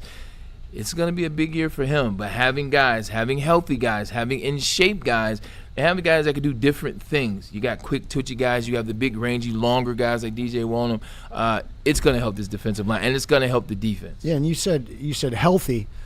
You get Aleem last year who's not healthy, who's not quick, and he's just a big dude slowing your line down. And then you put him next to Lopez. These are big, not twitchy dudes. Sure, Lopez, man. Yeah, and he was great for us, but it was a non-dynamic front that you had. And it made your edges work that much harder, and you just didn't have that much talent. Now you have talent and you have depth, but now you've got an Aleem who looks ready to resume his old form. You've got a slimmed-down Tyleik, 50 pounds slimmer, sitting at 285, maybe 290 now. This guy's going to be twitchy, like he said. You bring in a Mekhi Wingo, some of these names that he's talking about, a guy that is a little undersized there, but that's because he's quick and he's twitchy. Sounds like we're going to be watching a very different looking front attack from that front 4 or 5, whatever it ends up being. You saw the excitement in K-Shep. Yeah, it better be, because realistically, that defensive line and that linebacker core has to protect the secondary until we see that it can show up, until we see that it can maintain. Right now, the Cowboys is going to have to be the D-line followed by those linebackers, in my mind, Devin White, as well as your all-pro Jack Campbell. So, yeah, that's where we'll go with that. You got one more from him to finish it Yes, up? we do, and then I'll give my take that I'm saving for after this video. I'd say the biggest change is probably up front with the D-line, the athleticism, and then on the edges, the length that we have and the things that we're able to do. And what I mean by that, the chess pieces, even on third down, they won't be stationary targets. Hutch may line up here one play, he's there the next play. Demo might line up here one play, he's there the next play. Same with one. I mean, these guys have the mental and physical capacity and capability. The mental capacity to move around, because last year and the year before, not necessarily a lot of movement on this defensive line. Not creative. Justin, what is this ability to be versatile and move around on the defensive line? What does it do for you?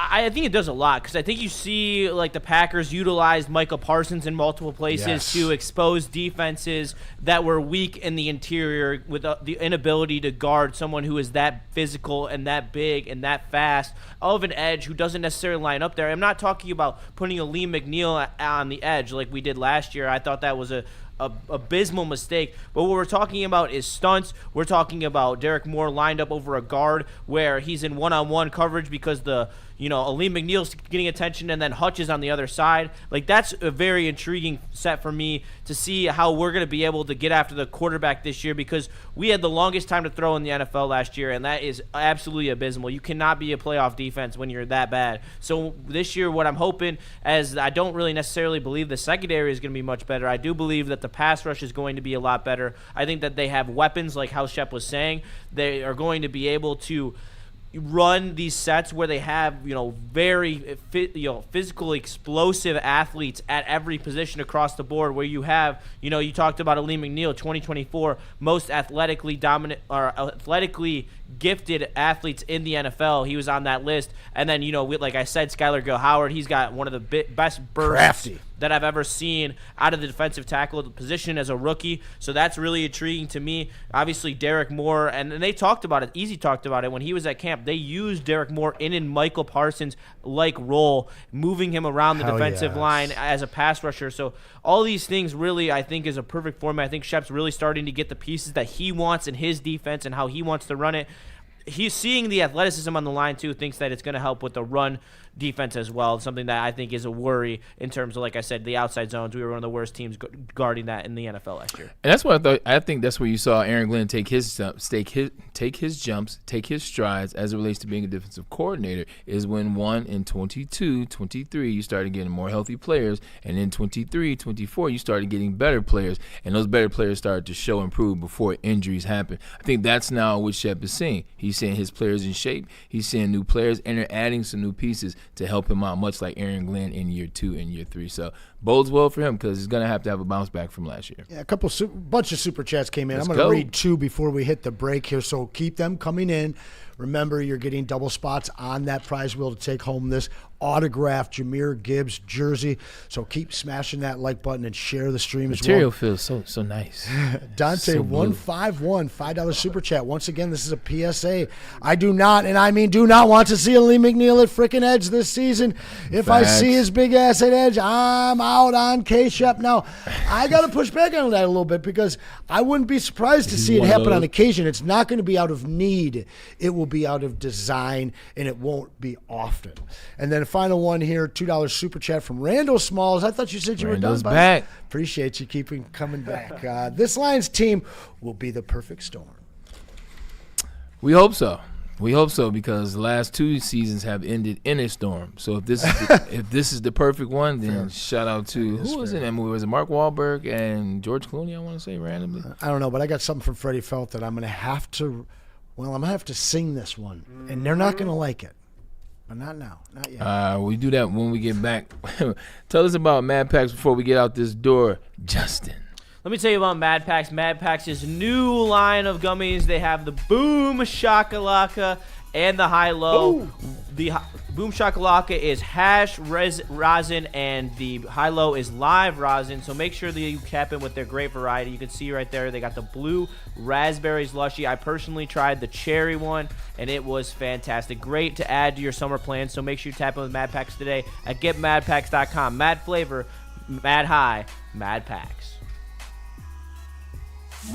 It's bear hunting season, and Dan Campbell is hungry for some kneecaps. If you can just get a hold of them and you start dragging their ass out to the deep, dark abyss, you can drown them. The Kings of the North are back for another year of the brand new Lions. Make sure you're locked in to Detroit's #1 sports network for all the news and info on your Detroit Lions.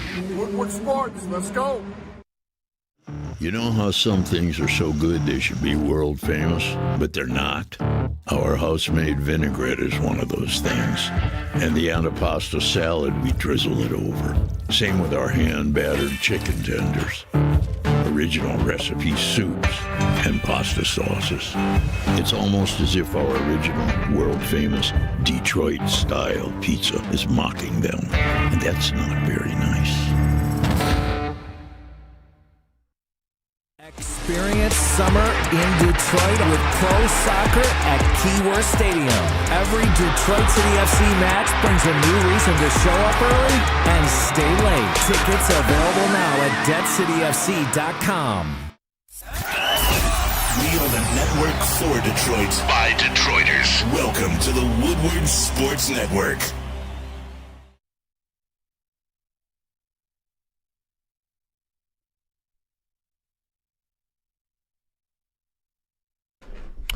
Art and Jakes, you know what time it is, man. The Impact, the vibe, it's about to get full crack because the season is among us. They are all around the state, and they are all great. ATV's wall-to-wall Impact, you know what time it is. 22 beers on tap. Now, scan this QR code and or check that menu out and or download the A&J mobile app. A&J mobile app. Art and Jakes, it's a perfect place to eat. And the state's title agency, over 20 years of experience, the B-side and his team, they just do an amazing job. They make the process simple, and they make it convenient if you're buying or refinancing a home. They have late-night closings as well as weekend closings. So realistically, they suit you. They show up and show out for you. For all your title needs, call Mr. D. Mr. Deeds. And we are back. Welcome back to the show, man. Smash and subscribe. How's this going? How's everybody rocking and rolling a little bit? Real well, man. We got some super chats we'll save to the end there, especially Freddie's song, which pissed off most of the chat. It did? Yes, it did. Real quick, I'll read a couple others. Dante151, can Jalen Duren play corner for the Lions? Jason Kenyon, $5. Thanks for the honest answer, Braylon. I kind of disagree. Rigo can hit and open gaps. HB comment is my thoughts. Halfback comment, I'm not sure what that means. Got to give it to you. Halfback comment like running back? Like, nah. Got to give it to you being 6 days older. I believe you're 6 days older than me. Shout out. So shout out to my Pisces brother then. And yeah, Jason Kenyon just dropped $10 more. He's #1 fan for today. Send me that jersey. Get one signed from Rodrigo, too, for me. This team looked like it's built to destroy. On-line and O-line and D-line are looking scary. Everyone is showing out. No news is great news. This is true. The Lions are one of the #1 fan bases as it relates to cheering for and supporting the bottom roster guys. I've always loved that about Detroit. Me too. They found the guys like Rodrigo and other guys, and they latch on and they become the biggest fans of. Rodrigo's been fun. Yeah, he was a Hard Knocks. Hard Knocks superstar, baby. Oh, yeah. The cowboy. You're gonna make me play this guy, a rookie in the 6th round. Yeah, he was cool, man. And immortalized that moment. Oh yeah. He also did literally one of his first interviews with the heavyweights, so yes, I will always remember him for that. B-Lad is back on the desk, and what does that mean for us? That means we got some quick slants for you today, Braylon. Some interesting topics, actually, nonetheless. We're going to actually start off in this weird phase of the preseason NFL/new NIL court rulings. So these two headlines came out. New Buccaneers edge Jack Pyburn and 15 others have been granted a TRO for a 5th year of college football. But here's the interesting part. Pyburn posted 2 sacks in his first preseason game with the Tampa Bay Buccaneers. Now, he's not the only one. There is a running back as well for the Seattle Seahawks. TJ Harden plans to enter the NCAA transfer portal as well. He has played college football at SMU and UCLA. He also got some touches in his preseason game as well. Where is this going? I feel like there is no reins, no guardrails, absolutely nothing going on to stop what this is happening, because this is given a pretty unfair advantage. First of all, this is insane. Unbelievable. This is absolutely insane. You mean to tell me that I can leave college, take my ass to the NFL, I can get to training camp, see how training camp is going, and tell myself, I probably ain't going to play this shit. Nah, F that. I'm going back to college to get this bag. I'm going back to college to get some of this money. Like, this is absolutely asinine, and I don't know what we do from here. Because realistically, if you can do this, it's going to get to the point, and this was one of my questions earlier this year when we have anything to talk about, one of those random comment days. I said, how long before players are just playing forever? Like, how long do players are playing in college 7, forever? 8 years in the NFL. Like, how long before guys are just like, yo, look, man, as long as I'm in school, as long as I'm taking classes, I'm in here. Yeah. Because realistically, they're going to have to lower the classes that you take 1 year. Like, now it's 12 credits mandatory. I guarantee that goes down to 6. We have players. I'm pretty sure there was it's South Carolina's quarterback, I believe. He has no classes this semester. Because if you're grad school, technically you don't. So you can just keep taking classes. Yep. You can keep entering schools. Lenora Sellers has a internship that is the only thing that he's taking at the University of South Carolina right now, and it is at a driving range where he's getting paid millions of dollars to have an internship at a driving range. My thing is this, and I'll leave it here as it relates to this comment. You a little jealous, Braylon? No. First of all, I went 3rd overall, so like when I left, I was good. Like it did not matter. I would say it this way though: once you make the commitment that you're leaving, like that's it. Like now, if you take forever to leave, then that's on the process. If you can keep manipulating the system, by all means, go ahead. But the NCAA, which does absolutely nothing, in the words of Alvin Mack from the program, the NCAA assholes, realistically, if you put a hard cap, once you say I'm gone, once you declare, that's it. You shouldn't be able, because you can do this in the NBA, and this is trickled down from the NBA. Yes, it has. Now you legitimately can go to a training camp, see what it looks like, and then go back. It's too much. It's like leaving summer camp early in tears. Right? I just don't understand. Like this is soft. It is. This is soft. Now I have one question. Do you have a 5th year of eligibility at Michigan? So unfortunately, I That'd don't. be crazy. But you know what's funny is I would under the new NCAA. That's what I'm rules. saying. It's because it's certain games you play. Like, Right. isn't it like 8 games? Yes, you can play up to 8 I only games.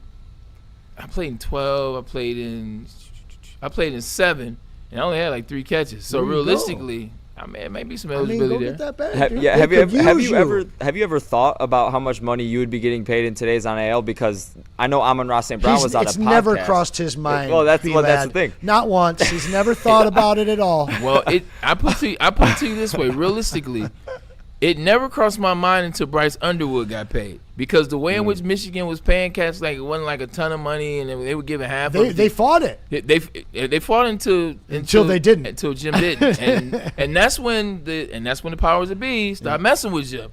When he started lobbying for the kids, it went from Jim's one of us, Jim's one of us, and then Jim said no, pay the kids. They was like F this dude. They in hate Ann them Arbor. kids. You know, but when Bryce Underwood got paid, I said no. I wonder what it would have looked like. Yeah, no, I know exactly how that feels, because we actually were doing a fundraiser at Lawrence Tech University. Yes, we did fundraisers. These small programs got to do that here and there. You got to get our money. You didn't get NIL money, B-Lad? I had $65 in my NIL player account. Solid. I know. I was pretty happy Bro, about but that, you actually. made NIL money. You made more money in the NIL than Braylon Edwards. That's facts. That is true. It's kind of crazy to think about, too, because that's true.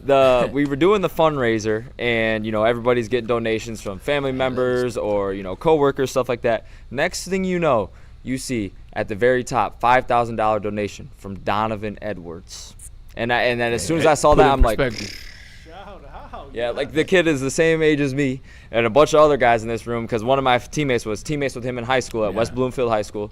Really good receiver, and once I saw that, I'm like, oh my gosh. And to the other point too, like St. Brown was in a podcast with Jacoby Lane and Eagles rookie. Gosh, I'm blanking on the name. Lemon. Yes, Makai Lemon. And Amon-Ra St. Brown asked them, how much NIL money do you think I would make? And they were like, $850K. Yeah, I'm thinking like, holy smokes! I know St. Brown's like, do I have any eligibility left? I told Braylon, you do have eligibility left, by the way. You played 6 games your freshman year. There it is. 3 catches. There it is. The return. There it is. Can we? That's what I always try to tell people. Like with the numbers, you see like 3,500. I'm like, I didn't play my freshman year, so technically it's like 3 years. How much shit would you get though, dude? If you actually did that, how much shit would you get? Go out there looking like one. What would Stanley say? First of all, I'm not doing it because I'm gonna end up looking like one of the players in the longest yard. Like it's gonna look good for a half. I'm break my back. All we need you for is a fourth quarter in the red zone, baby. Dad would call me smart. Like Dad would call me smart when I told he could be your agent. He can 25%. When I told my dad I was gonna retire, first question he asked me, he said, "You sure?" I was like, "Yeah." I said, "My body, knees breaking down. I'm not the same player I was." He said, "All right, cool." First question, he said, "That question I'm gonna ask you, where else can you go get 1.2 million right now? Like just doing the job. Where could you get 1.2 million?" I was like, fair. Got me. Yeah, hey, there so that you was go. a question Pops asked. But yes. yeah, they got to do something about this. This is absolutely chaos. Absolutely no guardrails at all when it comes to that situation. Looking a lot like the NBA, I agree with you. Now, we have some NFC news, not NFC North, but NFC. A guy that, was rumored around in this offseason that he wanted a new deal and actually wanted out of the place that he is being played football at, and that is Brandon Ayuk. I don't know what's going on with that guy. He's too busy working on himself, I guess. But ESPN told, Adam Schefter tweeted out, 2-time Pro Bowl D tackle Vita Vea and the Buccaneers reached an agreement today on a 1-year extension for $30 million, tying him to Tampa Bay for 2 more seasons. He gets $6 million in new money for this season alone. Yeah, pay the man. Like, realistically, the players have power now. Like, when you sent that in the chat, that was my response. Yep. Finally, in the NFL, the players have some power. Like, for all these crazy contracts in the past and where you guys thought the players were getting a ton of more money than they were, they were getting paid, but not like that. But now, that NBA, once again, this is NBA. The players had the power in the NBA, and now you're starting to see more players before it's over or while the iron's hot, while a team needs a situation. It's like, you know what? Like, if you're telling me I'm valued at this, then pay me as such. Anson, where are you with that? Because I know you. I know you have an issue. Listen, that's a big man in the middle right there, and I don't have an issue with that. I mean, the guy knows what he's worth. How it took place, where it's like, all right, here we are in training camp. Now I'm gonna say I need to get traded because now I'm kind of putting you under pressure right before the season. It's a play. Well, and this is a little different. This isn't his rookie deal. Super Bowl winner. Yeah, this guy's been there. He's put the work in. He's taken the lumps. He's got the ring. So this is a leverage thing. Cameron Hayward last year. In a day where, like you said, that's true. Players finally have some leverage, and when you're that kind of leverage in the middle, man, you can be that kind of leverage in the boardroom too. So I mean, he got his money that he was deserved. It just would have been nice if it was here. Yeah, you're right. Because what he does for them, last thing is like. Him getting paid and him being there makes this a really good defense. Their defense is like good. him not being there. They have good defensive players. Right. Like that's the difference. He's the glue to the run game, run defense, I should say. Like Ruben him Baines paired up Jr. with is gonna be a problem. Ruben Bain, Kalijah Kancey, Yaya Diaby. They got That- some good heavy hitters up front there, and that's why I'm y'all still pushing stuck back. on. I'm stuck on Why Tampa they're Bay winning that first division. in the South this yes, year, they are. I B-lad. agree. No, they're not because of the quarterback. This is the year. quarterback? This is the year they start to fall I'm apart. pretty sure both teams the Lions and Tampa Bay are back on top of their divisions I because agree. of their quarterbacks and their schedules. Hear me out. What I'm trying to say is the shorter quarterback, the smaller quarterback that used to be athletic, that keeps taking the bangs and the bruises, eventually it disappears. You don't believe me? Ask Russell Wilson, ask Dak Prescott. That's why Dak Prescott had to get his ass in the get his ass start being a passing quarterback. Says the 6'4" to the 5'10" guy. Well, I think This is real though. I know. This is real. When Baker's when I that still athletic- hate it. It's not when athletic ability dissipates for those guys to run out of the pocket. You turn to different quarterbacks because you're sitting there in the pocket all day long. You can't read. You can't see over the lineman. Like them getting outside of the pocket. That's how they see the field, and that's how they get the best vision. When that ankle starts messing up and the knee starts messing up, and Baker Mayfield no longer runs the 4.75 that he got into the NFL with, it starts to look a little different. How many times did Baker get banged up last season? I mean, he got hit a lot, but I feel like since he's in his contract year, he Man. might be playing for something different. Like Tell the body that. Like that is true. That is one thing that can hold him back. And I Tell know the the body new that. offensive coordinator last year, they were kind of, off. Mike Evans yeah. is the thing that just Ted scares Hurst. me most, but I still think that they're the best in the Ted division. Hurst, watch out. It's new Mike Evans. Didn't Calling it Emeka Buka out. get hurt last year? He did get hurt last year. Twice. He was on a very promising rookie season too. I think he's going to step up big. He was keeping pace with JSN the Yeah. first 6 games of the season. Yeah, he's very good. I don't think they're going to struggle much on offense. If they do, Braylon, I can understand your point 100%. Now, I have an interesting sort of couple graphics here. Justin, do you have them loaded in? Or if not, it's okay. I can just talk about it. Only 2 loaded in? Yep. Okay, well, I think I can explain this to you, Braylon, pretty thoroughly here, and the chat as well. These are the last QBs to throw for 400-plus yards in a game for each NFL team. The first one is Jacoby Brissett in 2025. There's a bunch here in 2025, but there's a drop-off here. The last one for the Titans was Ryan Fitzpatrick in 2013. Now, a team in our division, the NFC North, is the last QB on this list. And the last time they have thrown for 400 yards in a game was 1999. Do you know who that could be by chance? If not, I'll give you the name and see if you want to rock with it, because it might be a name that you know. Hold on, yeah, 100% I know. I know who it is. If in the division, I know it's not the Bears. That's what I was thinking. It is behind you right now. I didn't look. I didn't look. Because there's some big names on this list. Is it 1999? 1999. Is it Randall Cunningham? It is not Randall Cunningham. Or is it the Vikings? No. Oh, shoot, 99. I thought it was Vikings. Who that came out? It's not Cade. That's Rex Grossman. It's not the Packers. Favre? No, but Favre is low on this list, though. That's a good guess. That was a great list. He is low on this list. Well, Braylon just looked. Because I'm not going to guess it. Hey, that's fair. Jim Miller. Because I know the quarterbacks from America, so that's why I'm That's like, a deep had to cut. be the Deep cut. Oh, that's why they drafted freaking Rex Grossman. But I feel like the Chicago Bears have had so many starting quarterbacks in the last decade. None of them good. But not true. Not only that though, like they don't. Well, I guess they're not good. Let's start there. But the passing game. That's why the Bears, they've never had a 4,000-yard passer. Like this tracks. Yes. Like the Bears never had a 4,000-yard passer. You never had anybody consistent. You know, every time you have a guy that does show a flash, it's like one of them. Like Rex Grossman, they made it to the Super Bowl with Rex Grossman. You know, it's funny too because the Chicago Bears don't even lead the Week 1 starting quarterbacks for NFC North teams. They have 14. The Vikings have 17 since 1993. And the Lions way come more in success second. on the Viking side though. Yes, that is true. Outside of Jay Cutler. That is very true. But yeah, like the list of the Chicago Bears quarterbacks they've had since 1993 start Week 1 games is pretty insane. The Lions are in second place with 9, Green Bay with 3. Green Bay with 3 400-yard games? Since Week 1 starting quarterbacks. But it is good to see though, like 3. Literally 3 since 1993 the Green Bay Packers have had Week 1 starting quarterbacks. Oh, Week 1. Okay. Yes. That's fair. They've always done a good job of, one, getting their quarterback, whether it was going to get Brett Favre from Atlanta, whether it was drafting Aaron Rodgers when everybody dropped the ball on him, or whether it was going to get Jordan Love, and then sitting those guys.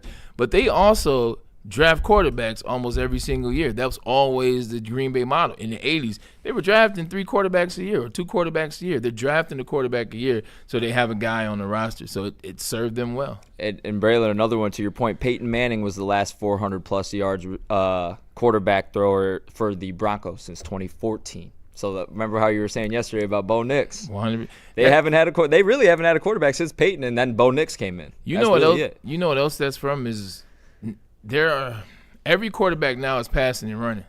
Yes, they're way more versatile. Back in the day, like you would have 3 quarterbacks that were rushing. Yeah. Like out of the 32 teams.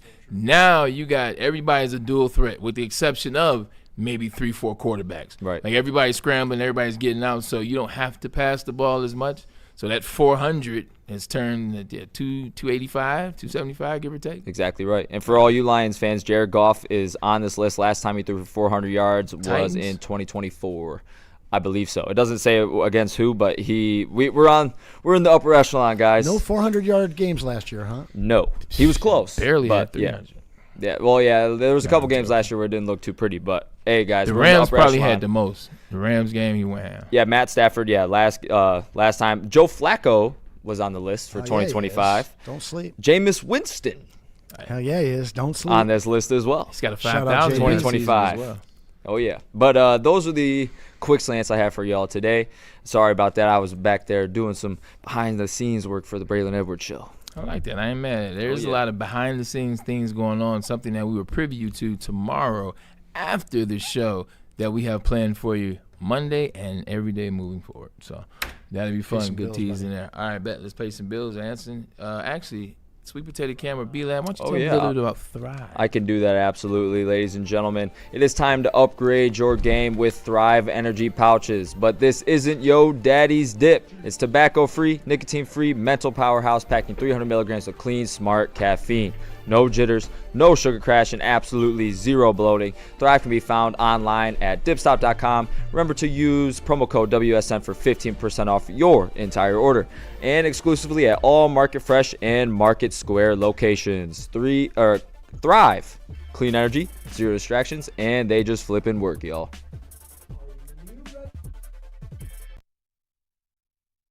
Are you ready for the weekend? If you think you are, well, maybe you already went to Loom. But if you haven't, you're not ready for the weekend. So we're going to get you all set up with 30% off your entire order. They've got 40 locations throughout the state. You can either scan that QR code that's going to take you right to loom.com with your promo code already in, or if you head there on your own, make sure you put that WSN30 in the checkout or mention it in person. As you already know, we love our guy MJ over at the Berkeley spot. If that's not close to you, just head somewhere else and make sure you mention that WSN30, and you're going to save that 30% off at Loom. Jameer Gibbs, breakout season, loading. Inside the 5, Gibbs to the end zone, touchdown! Woodward Sports, the most dominant Detroit sports coverage around.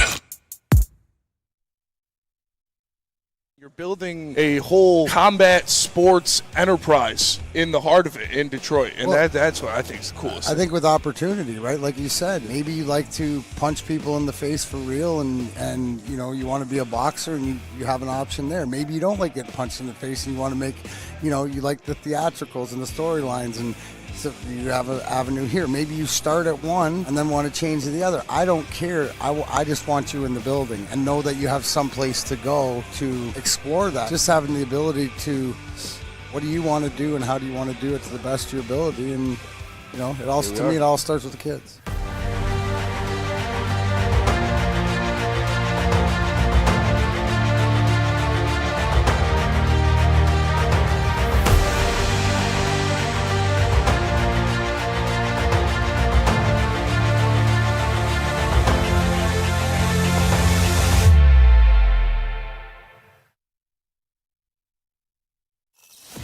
Talked about Detroit media by other Detroit media, and we love it. It's the Woodward Sports Network.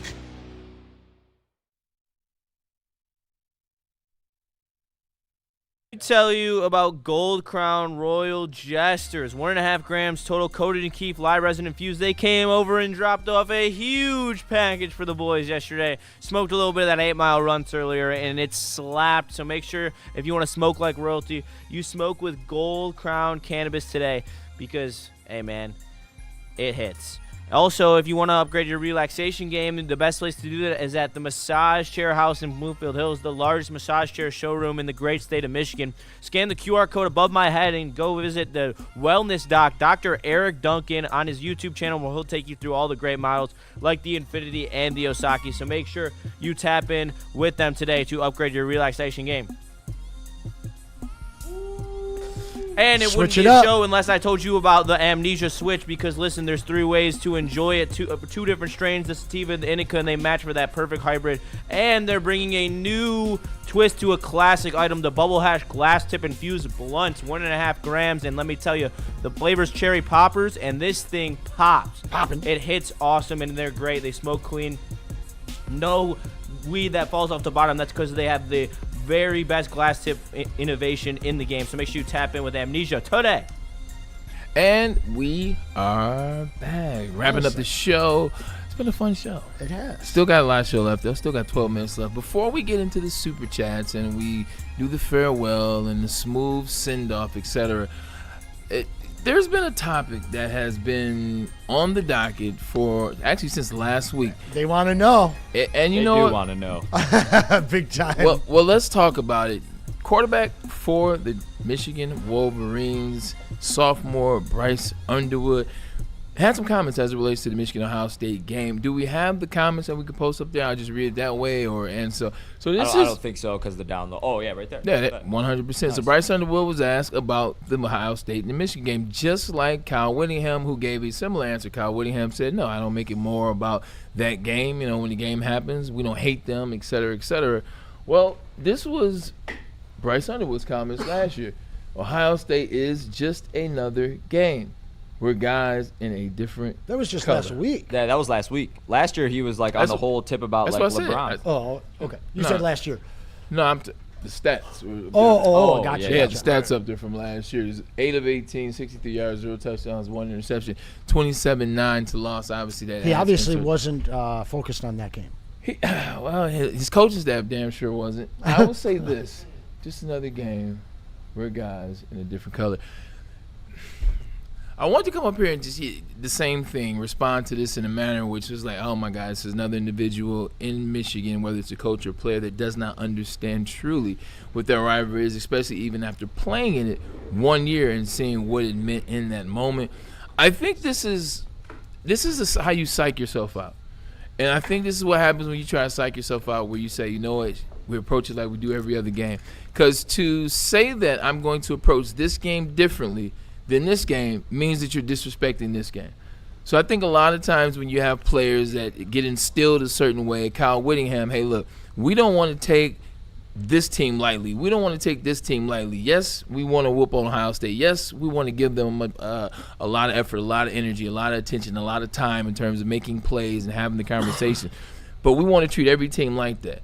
So I think in his mind, this is him saying we don't want to take anybody lightly. Hear me out. I'm going to finish the thought. We don't want to take anybody lightly. It's another game, just like Rutgers, just like Maryland, just like Penn State, just like Oregon. We want to give the same effort, energy, and intensity to those games. I believe that this is how he phrases this. This is how he thinks it. Second thing about that, I just still don't agree. I still don't agree because it is not just like any other game. Realistically, he's right. They are in a different color, and it is a color that we hate. It is a color that we have been rivals with for over 125 years. It is a color in which so much has been decided as it relates to national trophies, as it relates to Heisman trophies, as it relates to conference championships, as it relates to what players are getting drafted in the first versus the second round. So much has been hinged on this game. So when people say it's just another game, it is not.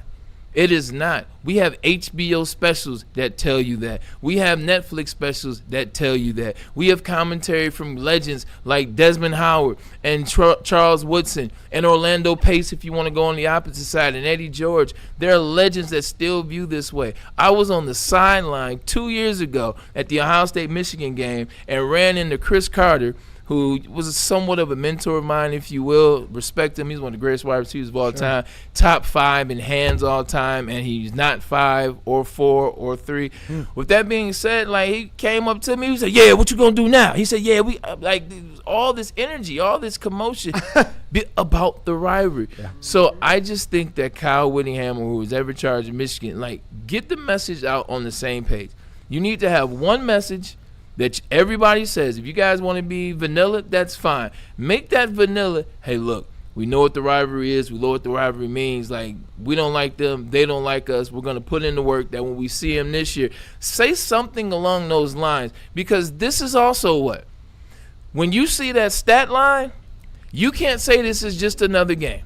When you see the stat line, regardless of who's in, you can't just say it's another game. Hey, look, this is just another game. No, the hell it's not.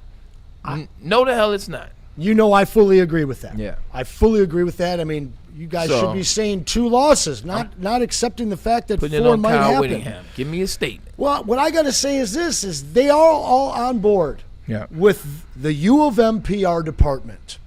And at some point in the 21st century, Ann Arbor decided to let go of this rivalry. I'll tell you exactly when it was. I'm not going to say let go of the rivalry, but I will say it changed. And that's when they won the national championship.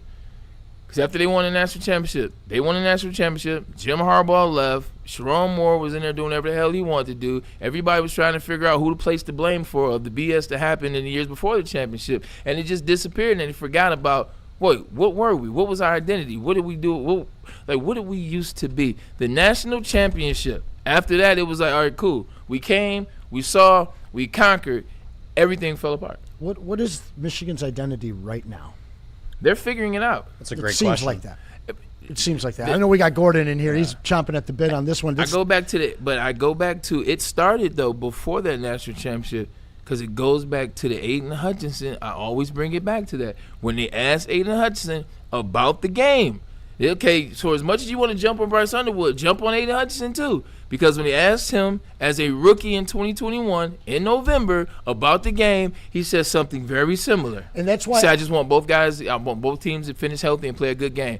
Like, this is a guy that has the sack record at Michigan. This is Mr. Michigan. So I was told. And see, that's why, to me, I think that it happened before the national championship. Gordon, I believe that this happened as a result of 2 decades of largely losing to Ohio State in football. Now, obviously, that flipped here in this decade. Yeah. But Michigan got their asses handed to them by Columbus for the large majority of those first 2 decades. That's all I've known from my life. I did like it, right. but screw Ohio at the same point, you know. Yeah. There is a sense of pride for Michigan, even when you hate them. And the fact that they're shying away from this, and we saw it, I felt like, before that national championship, and I believe that it is a united decision by Michigan's PR department. Yeah, I'm pissed. I'm genuinely, I am pissed. It's one thing when you have Kyle Whittingham saying, whatever, but Bryce, you are from Michigan.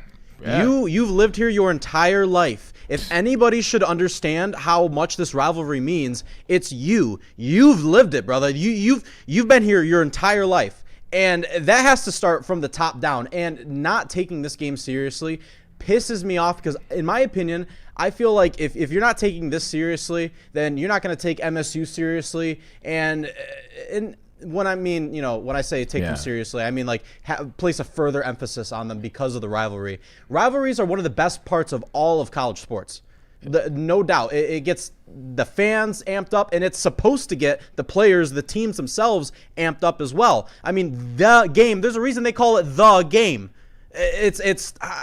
I'm pissed. Let me ask a question, okay? And I'm going to take this away from Ann Arbor and Columbus, okay? And I'm going to break it a little bit more national. Are there even still rivalries? Thank you. Hell yeah, there are. About to say that. I was just in Georgia, and I had Alabama and Georgia fans getting in arguments at different. A wedding. Yeah. SEC different, but that's a fair question. Like Alabama, and I think that stems from Kirby Smart and Nick Saban. But are there still rivalries? Like, does LSU and Alabama still hate each other with all the coaching change over? How the coaches change? Do Oklahoma and Texas still hate each other like they used to? I know the fans may. But do the team still feel that way? Do the coaches who have had 4 or 5 or 6 different head coaches in the last 10 years? Because it feels like since the transfer portal, which the coaches started, by the way, and then the NIL with the money, it doesn't seem like players care. Ohio State lost to Michigan and won the national championship, and I talked to some players on the team, they could care less. They can absolutely care less. The rivalry is gone because now you don't have to go through you don't have to go through the full season of losing and winning for free. Losing and winning and dialing into the rivalry, dialing into the week, dialing into the work, dialing to putting time in 1 year, 2 years, 3 years, watching the evolution of your growth. Like, you can legitimately be at Michigan and be Ohio State in 6 months. You can Nick Marsh is playing in Indiana. He played at Michigan State last year. Like, you can play at Alabama and then play at LSU before the season is over. And I think that was the difference when I got to the NFL, trying to make it make sense. The difference where there weren't rivalries, like the fans were rivals in the NFL. Like the players, I didn't like the Steelers because nobody does, but I would want to play for them. Yeah. I didn't hate the guys that played there. When I played for the Jets, I didn't hate the Patriots. I didn't hate the Patriots. Newsflash, I never did.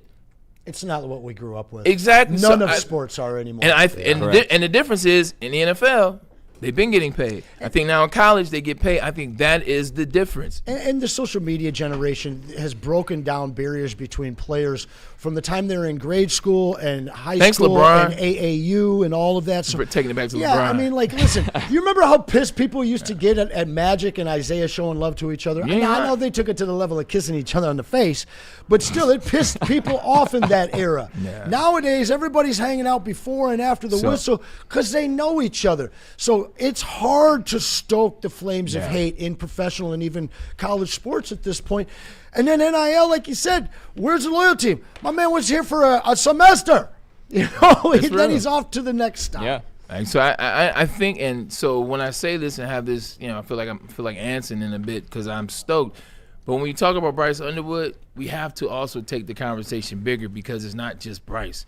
It's every kid in college football. It's all the coaches in college football. Why do you think Kyle Whittingham, who knows the rival of Michigan, Ohio State, who knows Urban Meyer, why it's not that big a deal? I don't hate those guys because that's what it is now. And Michigan had a 25-year drought from a national championship. Do you want to be identified as the rival of OSU, or do you want to be known as a perennial national championship contender? So I don't hate the PR's decision to take that route.